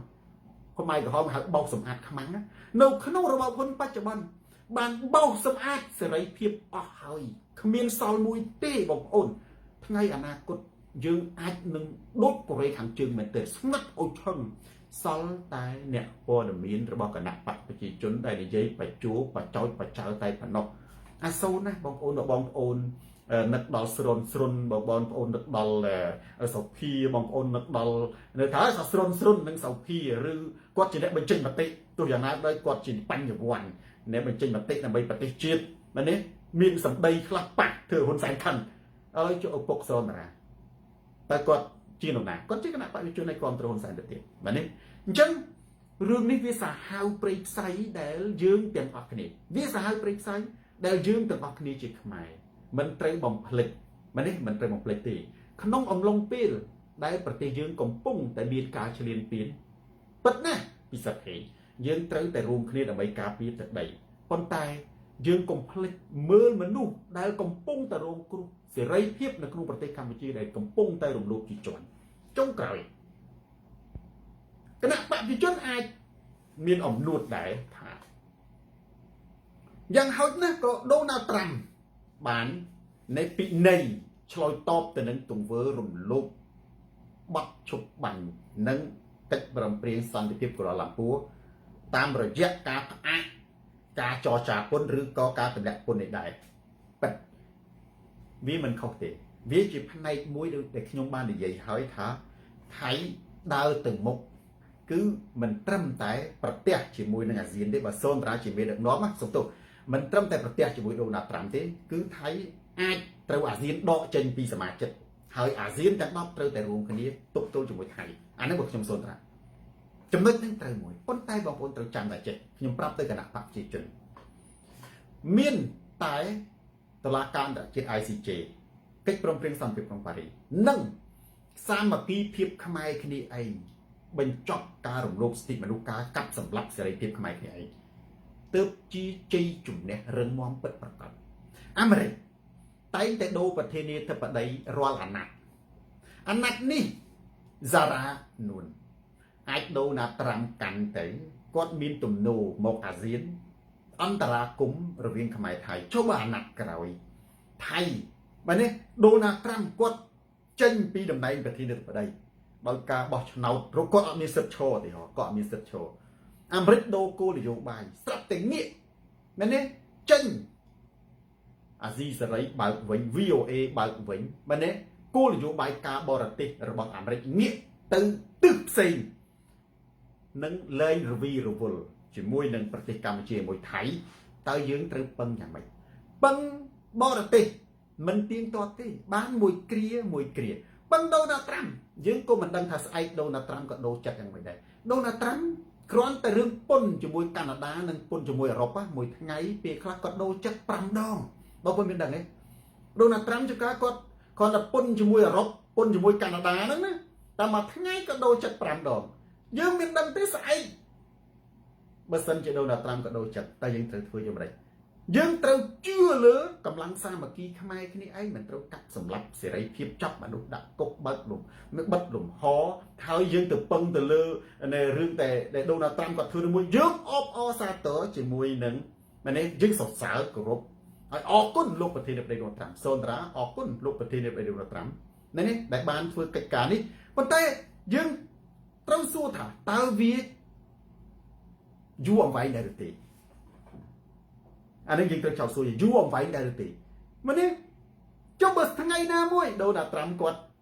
ចប់អាណត្តិហើយរដ្ឋាភិបាលអាមេរិកថ្មីគេមានគោលនយោបាយថ្មីតែយើងត្រូវធ្វើយ៉ាងដូចម្ដេចអញ្ចឹងហើយបានជាយើងកុំភ្លេចបងប្អូន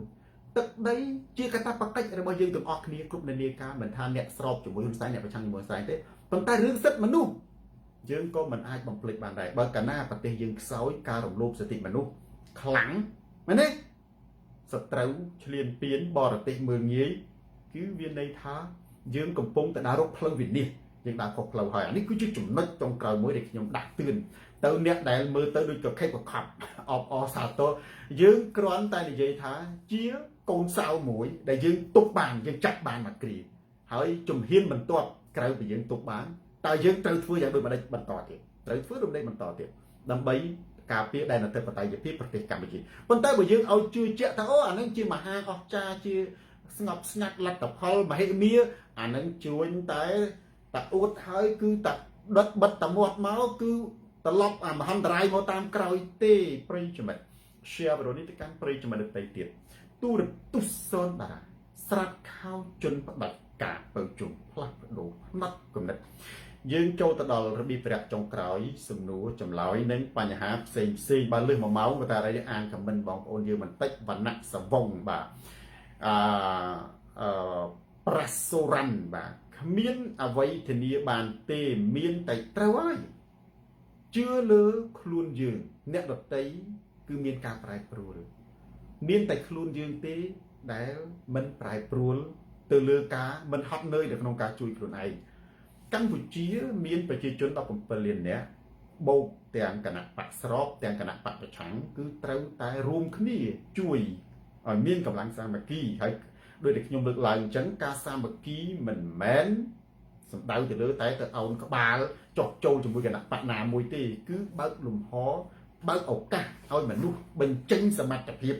មែនទេនៅក្នុងប្រទេសកម្ពុជាបញ្ចេញសមត្ថភាពប្រកួតប្រជែងដណ្ដើមកៅអីដោយពួកកីឡាកាសឬដោយបដានេះឲ្យមនុស្សទៅប្រកួតប្រជែងអានេះគឺទើបជាការប្រសើរគេហៅថាខ្លួនយើងខ្លាំងមែនទេបើកាលណាខ្លួនយើងខ្សោយហើយកម្ពុជាឈានទៅរកភាពប្រេះស្រាំការប្រេះស្រាំវាអាចនឹងរីកឧទាហរណ៍ថាថ្ងៃអនាគតហ៊ុនសែនគាត់ប្រឹងកំទេចអ្វីដែលគាត់ទទួលបានមនុស្សបិទមាត់មែនប៉ុន្តែក្នុងចិត្តមនុស្សគាត់អត់គ្រប់គ្រងហ៊ុនសែនទេបងប្អូនត្រូវចាំតែនេះអញ្ចឹងថ្ងៃណាមួយដែលវាមានទម្លុះមានភ្លុះបានណាវាត្រូវផ្ទុះគឺវាផ្ទុះទៅមកផ្លែទេអាហ្នឹងគឺជាច្បាប់ធម្មជាតិមានន័យថាទោះពេលគេថាចេះហើយច្បាប់ធម្មជាតិនេះដូចថានៅពេលណាដែលកម្មមកដល់ឬក៏ពេលណាដែលព្រះជាម្ចាស់ចង់ឲ្យវាត្រូវទទួលផលទោះជាកិច្ចយ៉ាងណាក៏វាត្រូវតែទទួលផលដែរពីព្រោះអីដូចដែលខ្ញុំថាអញ្ចឹងអ្វីដែលហ៊ុនសែនគាត់ចាប់គាត់វាយគាត់សម្លុតគាត់ធ្វើបាបមនុស្សដាក់គុកហ្នឹងអ្វីដែលគាត់ទទួលបានគឺភាពស្ងប់ស្ងាត់ហ្នឹងមិនមែនតែគាត់ទេស្ងប់ស្ងាត់ជាមួយថៃណាធួនឋាន4ឋានប្រជាជនក៏ស្ងប់ស្ងាត់ដែរឥឡូវនេះគឺគុកចាប់អ្នកនិយាយអស់លីងហើយក្នុងប្រទេសកម្ពុជាអស់ហើយលែងមាននរណាបញ្ចេញមតិកុំថាលើផ្ទុយពីហ៊ុនសែននិយាយអព្យាក្រឹតក៏មិនបានដែរនិយាយកដាលក៏មិនបានដែរតើតែអ្នកនឹងនិយាយទៅខាងគណៈបកប្រជាជនទៅសើហ៊ុនសែនមិនបានអញ្ចឹងហ៊ុនសែនទទួលបានគឺភាពស្ងប់ស្ងាត់ប៉ុន្តែគាត់មិនមើលអំពីកម្ដៅចិនដាខឹមនៅក្នុងទឹកចិត្តរបស់មហាជនណាគឺកាន់តែក្ដៅខ្លាំងបងប្អូនការបែកបាក់ប្រទេសហ្នឹងគឺវាអត់មានផ្ដើមចេញពីមាត់ទេវាផ្ដើមចេញពីទឹកចិត្តក្ដៅទៅហើយបងប្អូនមើលរឿងប្រវត្តិសាស្ត្រដូចជារឿងមិនថាខ្មែរមិនថាអាមេរិកទេរឿងចិនអីទេគឺពីដើមស្ដេចមានអំណាចអ្នកសំបីតែមើលមុខក៏មានទោសដែរប្រហារជីវិត9ពូជអីនោះប៉ុន្តែហេតុអីបានជារបបនោះវារលាយដោយសាររបបហ្នឹងវាមានភ្លើងប្រជាជនស្ងប់ស្ងាត់អោនក្បាលក្រាបថ្វាយបង្គំមែនប៉ុន្តែភ្លើងកំហឹងភ្លើងចិត្តក្តៅក្រហាយនៅក្នុងដួងចិត្តមហាជនហ៊ុនសែនគាត់បង្ហាញភាពព្រៃផ្សៃចាប់ចងមនុស្សដាក់គុកដោយជនស្លូតត្រង់ដាក់គុក គាត់អាចទទួលបានការថ្វាយបង្គំអោនក្បាលប៉ុន្តែគាត់អត់មើលឃើញអំពីភ្លើងកំហឹងការឈឺចាប់របស់មហាជនចំពោះរបបនេះដែលគាត់បានប្រព្រឹត្តឡើយបាទបើជុំសូនតារាអត់ទាន់ឆ្លើយសំណួរខ្ញុំទេនៅលាវឬមានម្ចាស់ចិត្តមែនទេសួរសំណួរឯកជននឹងឆ្លើយតែមិនតែថានៅលាវហើយព្រោះមិនចឹងចុះមកយើងឃើញនៅលាវមែនណាហើយ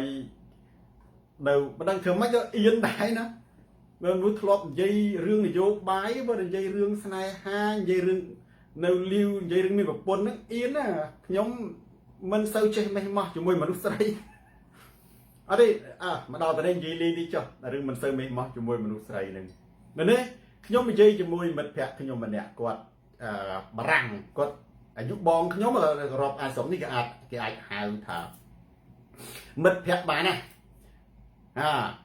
ដល់ទៅពេលអញ្ចឹងសួងឈៀនគាត់ចេញចូលស្រុកខ្មែរទេគាត់អ្នកគ្រប់គ្រងប៉ុន្តែគាត់គ្រប់គ្រងសូនតារាគាត់គ្រប់គ្រងតែនេះទេកម្លាំងចិត្តថវិកាសម្ភារៈអីហ្នឹងណាបើគាត់អត់មានទៅថតអីគាត់ចេញចូលស្រុកខ្មែរទេទៅស្រុកខ្មែរគាត់ដើរជាមួយគណៈបព្វជិជននេះណាប៉ុន្តែគាត់គ្រប់គ្រងសូនតារាខ្លាំងណាស់គាត់ខ្លាំងខ្លាហ្មងគាត់ខ្លាំងខ្លាហ្មងមិត្តភក្តិខ្ញុំនេះហើយគាត់ចេញចូលស្រុកខ្មែរនេះដោយសារអីដោយសារស្រុកខ្មែរហ្នឹងគឺមានស្រីម៉ាច់ស្រីមុំមីជីងមែនទេស្បូគាត់មានស្រីម៉ាច់ស្រីមុំមីជីងមែនទេអាហ្នឹងគឺធ្វើឲ្យមនុស្សមួយចំនួនហ្នឹងវាពិបាកដល់ទៅពេលអញ្ចឹងទៅគាត់ថាអូលោកគ្រូអើយគាត់ហៅខ្ញុំលោកគ្រូអើយឥឡូវនេះរត់ទុកចិត្តអីមិនបានទេមិនចឹងលេងថាបោកឥឡូវមានអ្នកបោកច្រើនដែរបងប្អូនបោកហ្នឹងគឺកុំច្រឡំណាបងប្អូនអ្នកខ្លះខ្ញុំនិយាយរឿងបោកឥឡូវខ្ញុំនិយាយរឿងគាត់បោកមិនមែនបោកតែអនឡាញរបស់ Gen Z ណាមិនមែនតែអនឡាញដែលអាមេរិកដូចថា Gen Z ល្បែងទេFacebook ក៏បោកដែរបងប្អូនណាបោកយើងដាក់លុយដាក់អីទៅគាត់ថាគាត់អស់ប្រមាណមែនទេគាត់មកដល់ទៅចេញចូលស្រុកខ្មែរប៉ុន្តែឥឡូវនេះគឺនៃគាត់ខានទៅប្រហែលហើយគាត់ខានទៅជិត1ឆ្នាំហើយខានទៅជិត1ឆ្នាំហើយគឺដាច់ទៅហើយគឺតាក់ទងនឹងនារីណាថ្មីទៅអាហ្នឹងស្រីម៉ាច់ស្រីមុំណាថ្មីចឹងទៅគាត់ថាអស់ចិត្ត1000ហ្នឹងស្រាប់តែពេលដែលនេះគាត់ទៅដល់ស្រុកខ្មែរមែនទេគាត់ទៅដល់ស្រុកខ្មែរស្រាប់អត់មានឃើញផងដល់ស្រាវជ្រាវទៅ account Facebook ដែលនេះគាត់ហ្នឹងមានសម្លេងហ្នឹងមនុស្សប្រុសបងប្អូនមនុស្សប្រុសហើយខ្ញុំសួរគាត់ថាខ្ញុំមិនប្តឹងប៉ូលីសដើររត់ទៅឯណាខ្ញុំថាឥឡូវមិនប្តឹងប៉ូលីសពីបទឆោបោកខ្មាស់គេហើយយកមកនិយាយលឺក៏លឺទៅអត់ខ្មាស់គេបងប្អូនណានៅក្នុង Facebook នៅក្នុង TikTok អីប្រយ័ត្នមនុស្សប្រុសតែងខ្លួនធ្វើមនុស្សស្រីបងប្អូនណាឥឡូវហ្នឹងវាមាន AI មិនសូនតារានេះចង់តែងស្រីក៏បានដែរចូលអាកម្មវិធីណាមុខថាដូចស្រីហើយឲ្យសឲ្យខ្ចីចឹងបងប្អូនបោកលុយគ្នាម្លឹងណាអស់គាត់ថាអស់ចិត្ត1000ណាគាត់ផ្ញើលុយទៅហើយនិយាយអត់ដឹងផងមាននៅក្នុងសង្ស័យប៉ះនិយាយយើងប៉ះអាអ្នកមិនដែលឃើញបងប្អូនចឹងបានសូនតារាថាចេះអើយរឿងនិយាយរឿងនយោបាយវាចេះតែមានហោហែថាប៉ែឡតណាតែបើនិយាយរឿងស្រីម៉ាច់ស្រីមុំខ្ញុំអៀនខ្ញុំមិនចេះតាក់ខ្ញុំមិនចេះមេះម៉ោះជាមួយមនុស្សស្រីមិនចេះមេះម៉ោះជាមួយមនុស្សស្រីគាត់តែខ្ញុំសរសើរខ្ញុំសូមសំណូមពរថាចេះប្រមេតាអ៊ុំស្រីអរេប្រុសណាបើថាមិនកុំដាក់រូបស្រីបោកលុយអ្នកកៅប្រទេសໄວមែនទេគ្នាស្រាប់គ្នាទៅស្រុកខ្មែររត់ឃើញរត់ទៅស្រាប់ស្រាវជ្រាវទៅ account នឹងគឺជាមនុស្សប្រុសហើយមិនដឹងនៅឯណាទៅទៀតសម្បូរណាអាអ្នកយករូបគេទៅដាក់ឲ្យបោកលុយឲ្យបញ្ចូលសម្លេង AI ឥឡូវ AI បងប្អូនត្រូវចាំណា AI មនុស្សប្រុសអាចបញ្ចូលសម្លេងមនុស្សស្រីបានដែរអញ្ចឹងរឿងលុយកាក់នេះអ្វីក៏ដោយតែពាក់ព័ន្ធលុយកាក់កុំតាក់ទងអ្នកណាក៏ដោយមែនទេអ្នកខ្ញុំប្រាប់អ្នកកៅប្រទេសណាខ្ញុំនិយាយប្រុសដែលសំណោះមីជាងទេព្រោះនឹងវិនិច្ឆ័យអានឹងចូលធម៌ព្រះហើយវិនិច្ឆ័យគឺថាស្រីស្រាលបែងណាស្រីជាផ្នែកមួយនៃវិនិច្ឆ័យដែរប្រពន្ធអត់វិនិច្ឆ័យទេប្រពន្ធសង្សារយើងអានឹងស្រីចម្រុងចម្រើនប៉ុន្តែស្រីនាំឲ្យយើងវិនិច្ឆ័យបងប្អូនណាបងប្អូនណាបើយើងរាប់អានធម្មតាបើតែនឹងខ្វះលុយខ្ចីលុយឈឺវះកាត់នេះនោះណាបងប្អូនប្លុកចោលទៅខ្ញុំឲ្យយោបល់ទេប្លុកចោលទៅមែនទេកុំទៅចាញ់បោករូបថតមួយទៀតទៅខ្ញុំនិយាយទៅថាសុំស្រីឥឡូវមិនខ្ញុំនិយាយប្រុសអ្នកបោកទេប៉ុន្តែបើឥឡូវនិយាយមួយទៀតសម្បត្តិបាត់ណាបង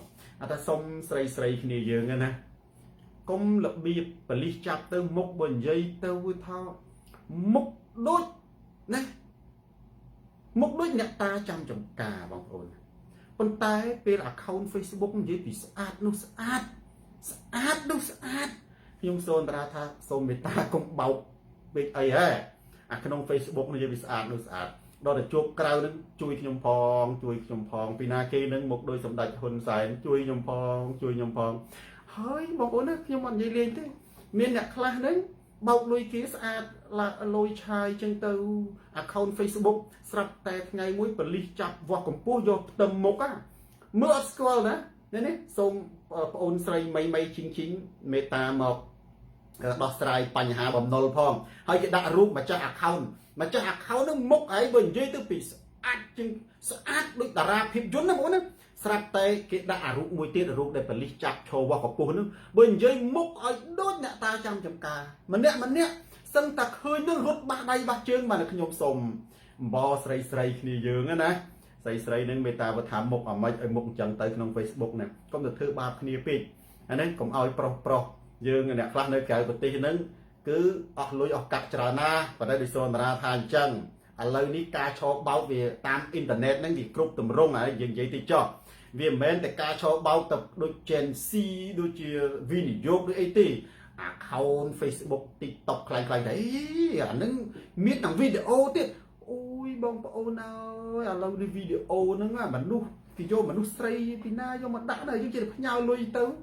នេះហើយបងប្អូនត្រូវចាំពួកហ្នឹងខ្លាចជាមហាសេដ្ឋីខ្លាចជាអ្នកមានដោយសារបោកគេដោយសារអីទេឥឡូវយើងឧទាហរណ៍ខ្ញុំនិយាយរឿងតម្រុំបោកអានេះជាចំណេះដឹងល្អប្រយ័ត្នប្រយែងបងប្អូនត្រូវប្រយ័ត្នប្រយែងបងប្អូនមិត្តភក្តិខ្ញុំហ្នឹងបើឃើញពងសោចចុកពោះហើយណាចាញ់បោកប្រុសដាក់ account Facebook រូបស្រីស្អាតហើយសម្លេងតែស្អាតវិញនេះតែស្អាតនោះស្អាតណាហើយដល់ទៅពេលចឹងទៅគាត់ថាខ្ញុំក៏សួរគាត់ថាខ្ញុំមិនដែល call ណែនេះមិនក៏មិនដែល call ស្អីនេះ call វីដេអូម្ដងទៅគាត់ថាគាត់ call វីដេអូគាត់ថាគាត់អៀនអីគាត់ចេះល្បិចអីណានេះគាត់ចេះកិច្ចមិនហៅល្បិចមិនណា call វីដេអូតែមនុស្សនោះវាស្រឡាញ់ឮសំឡេងគាត់ជឿអាសំឡេងហ្នឹងខ្ញុំថា call វីដេអូទៅមនុស្សស្រឡាញ់ឮអាសំឡេងហ្នឹងអញ្ចឹងបោកបើខ្ញុំនិយាយរឿងបោកហើយបើខ្ញុំថាអ្នកដែលបោកចឹងអាចខ្លាចជាអ្នកមានទេបងប្អូនសួរថាមិត្តភក្តិខ្ញុំហ្នឹងនៅបារាំងហ្នឹងស្មានតែគេបោកតែគាត់ម្នាក់មែនទេជុំយើងត្រូវដូចខ្ញុំនិយាយចឹងមនុស្សយើងគេថាអូអ្នកឯងត្រូវឆ្នោតហើយមនុស្សនៅលើផែនដីយើងនេះវាមានរាប់លានអ្នកយ៉ាងហោចក៏មានមនុស្សល្ងើប្រហែល10នាក់ឯ100នាក់ហ្នឹងគឺគ្រប់គ្រាន់ណាឥឡូវបងប្អូនសួរមើលថាតើក្នុងពេលតែមួយហ្នឹងមែនទេ account Facebook ខ្លាំងស្រីស្អាតហ្នឹងណាវាតាក់ទងទៅមនុស្សប្រហែលអ្នកណាឧទាហរណ៍ទៅវាតាក់ទងក្នុងពេលតែមួយហ្នឹងណាវាតាក់បានអ្នកបារាំងមិនមែនតែគាត់ទេចុះកាលអ្នកបារាំង10នាក់ឯនោះជាពិសេសចាស់អីឧទាហរណ៍យើងក្មេងៗបានទេចាស់គាត់ឃើញអញ្ចឹងគាត់ទៅចំអញចំណាស់នេះហើយមាននៅ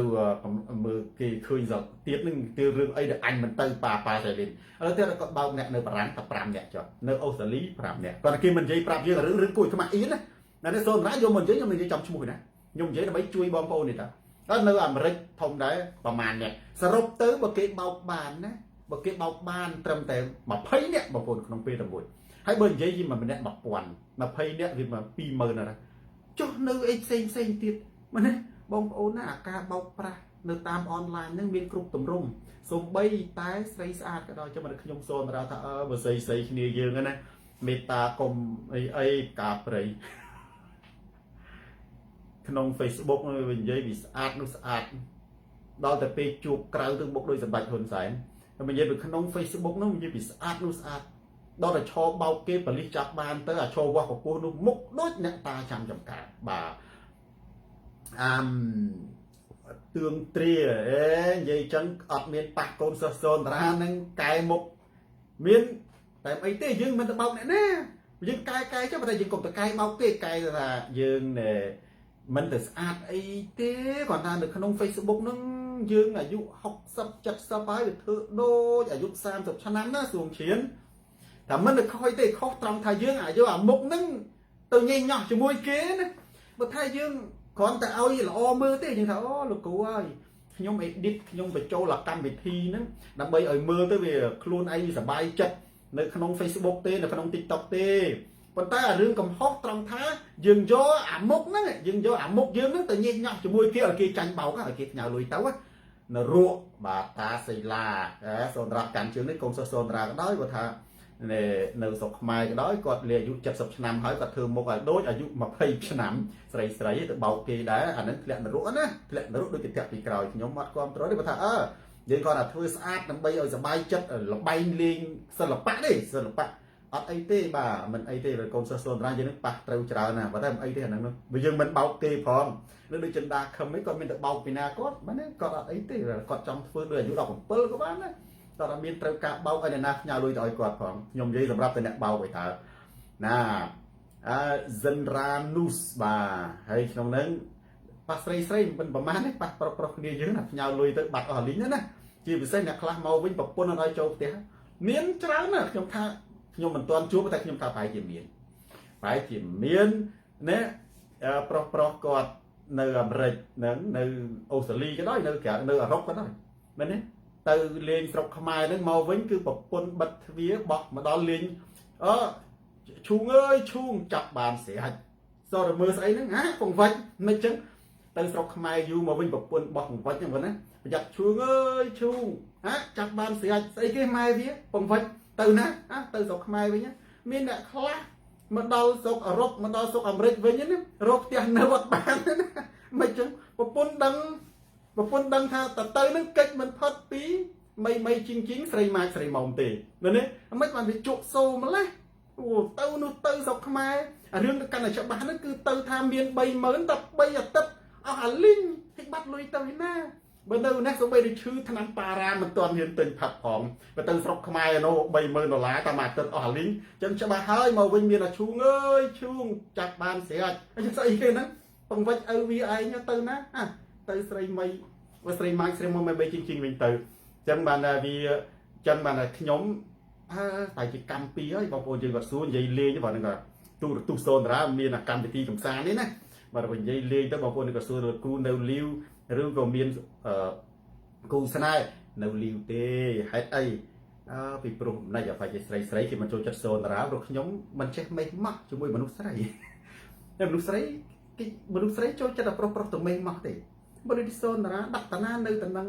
មែនទេបងប្អូននឹងជួបច្រើនណាស់លោកគ្រូនិយាយបានតែក្នុង Facebook មែននៅក្រៅវិញអង្គុយតាណាតំណឹងទេខ្ញុំហើយមិនទៅមើលមុខគេទៅទៀតណាមនុស្សស្រីដើរកាត់ខ្ញុំមិនដែលទៅមើលទេបងណាខ្ញុំមិនមែនថាមិនដែលមើលដើរបុកគេទេធីតាសមានចង់និយាយថាមិនទៅមើលក្នុងដីទៅញ៉ែទៅលូកមាត់រត់អ្នកណាអត់អាលីងចំណុចហ្នឹងហើយដែលធ្វើឲ្យសូនតារាហ្នឹងនៅកំឡោះរហូតដល់ពេលនេះដោយបត់សិនជាសមុទ្រគេថារើសប្រពន្ធណាដើររើសប្រពន្ធអាយុជាង40ឆ្នាំហើយគេថាតើនៅកំឡោះដល់ពេលណាប្រិយមិត្ត share វីដេអូនេះទៅកាន់ប្រិយមិត្តដទៃទៀតទូរទស្សន៍សូនតារារមេតាអ៊ុំស្រាត់ខោជន់ផ្ដាច់ការផ្លាស់ប្ដូរផ្នត់កំណត់អ្នកដែលធ្លាប់ស្គាល់សូនតារាមកដឹងថាខ្ញុំអត់ចេះមេះម៉ោះជាមួយមនុស្សស្រីជួបគ្នាប្រហែលជាស្រីណាចង់មកមេះម៉ោះជាមួយខ្ញុំចប់បាត់ហើយខ្ញុំបើទៅបកកើតដូចឥណ្ឌាត្រូវឥណ្ឌាមិនឥណ្ឌានឹងគឺស្រីចូលដណ្ដឹងស្រីចូលដណ្ដឹងប្រុសបញ្ហាត្រង់ថាសូនតារាកើតជាខ្មែរប្រកាន់ប្រពៃណីខ្មែរដល់ទៅពេលអញ្ចឹងទៅប្រហែលជា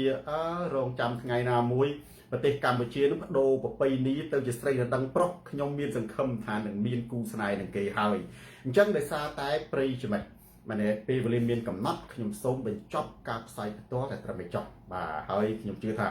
បើសិនជាមានស្រីដណ្ដឹងប្រុសបើជាមិនមាននារីមិនតិចទេដែលតម្រង់ជួស្រីដណ្ដឹងសូនតារាហ្នឹងណាអានឹងគឺថាចឹងទេបើតែខ្ញុំថាបើដឹងឌីទេណាបើដឹងឌីបើសិនជាស្រីដណ្ដឹងប្រុសមែនខ្ញុំជឿថាប្រហែលជាមាននារីមិនតិចទេដែលតម្រង់ជួស្រីដណ្ដឹងសូនតារាអញ្ចឹងប្រិយមិត្តដោយសារតែពេលវេលាមានកំណត់ខ្ញុំសូមបញ្ចប់ការផ្សាយផ្ទាល់តែត្រឹមនេះចុះបាទនេះអ៊ុយអរគុណប្រិយមិត្តដែលបានតាមដានទស្សនាការផ្សាយផ្ទាល់នេះតាំងពីដើមដល់ចប់ share វីដេអូនេះទៅកាន់ប្រិយមិត្តដទៃទៀតទូរទស្សន៍សូនតារាទៅដល់ទីណាការផ្លាស់ប្ដូរផ្នត់កំណត់ទៅដល់ទីនោះស្ដាប់សូនតារាកើនបញ្ញាផ្លែស្ដាប់ហ៊ុនម៉ាណែតអត់ទឹកដល់មែនតែនស្ដាប់ហ៊ុនសែនកើតរោគចិត្តទូរទស្សន៍សូនតារាស្រាត់ខោជន់ផ្ដាច់ការផ្លាស់ប្ដូរផ្នត់គំនិតយើងជួបគ្នាសាជាថ្មីម្ដងទៀតនៅថ្ងៃក្រោយតាមពេលវេលានិងម៉ោងដដែលសូមអរគុណសូមជម្រាបលារាត្រីសួស្តី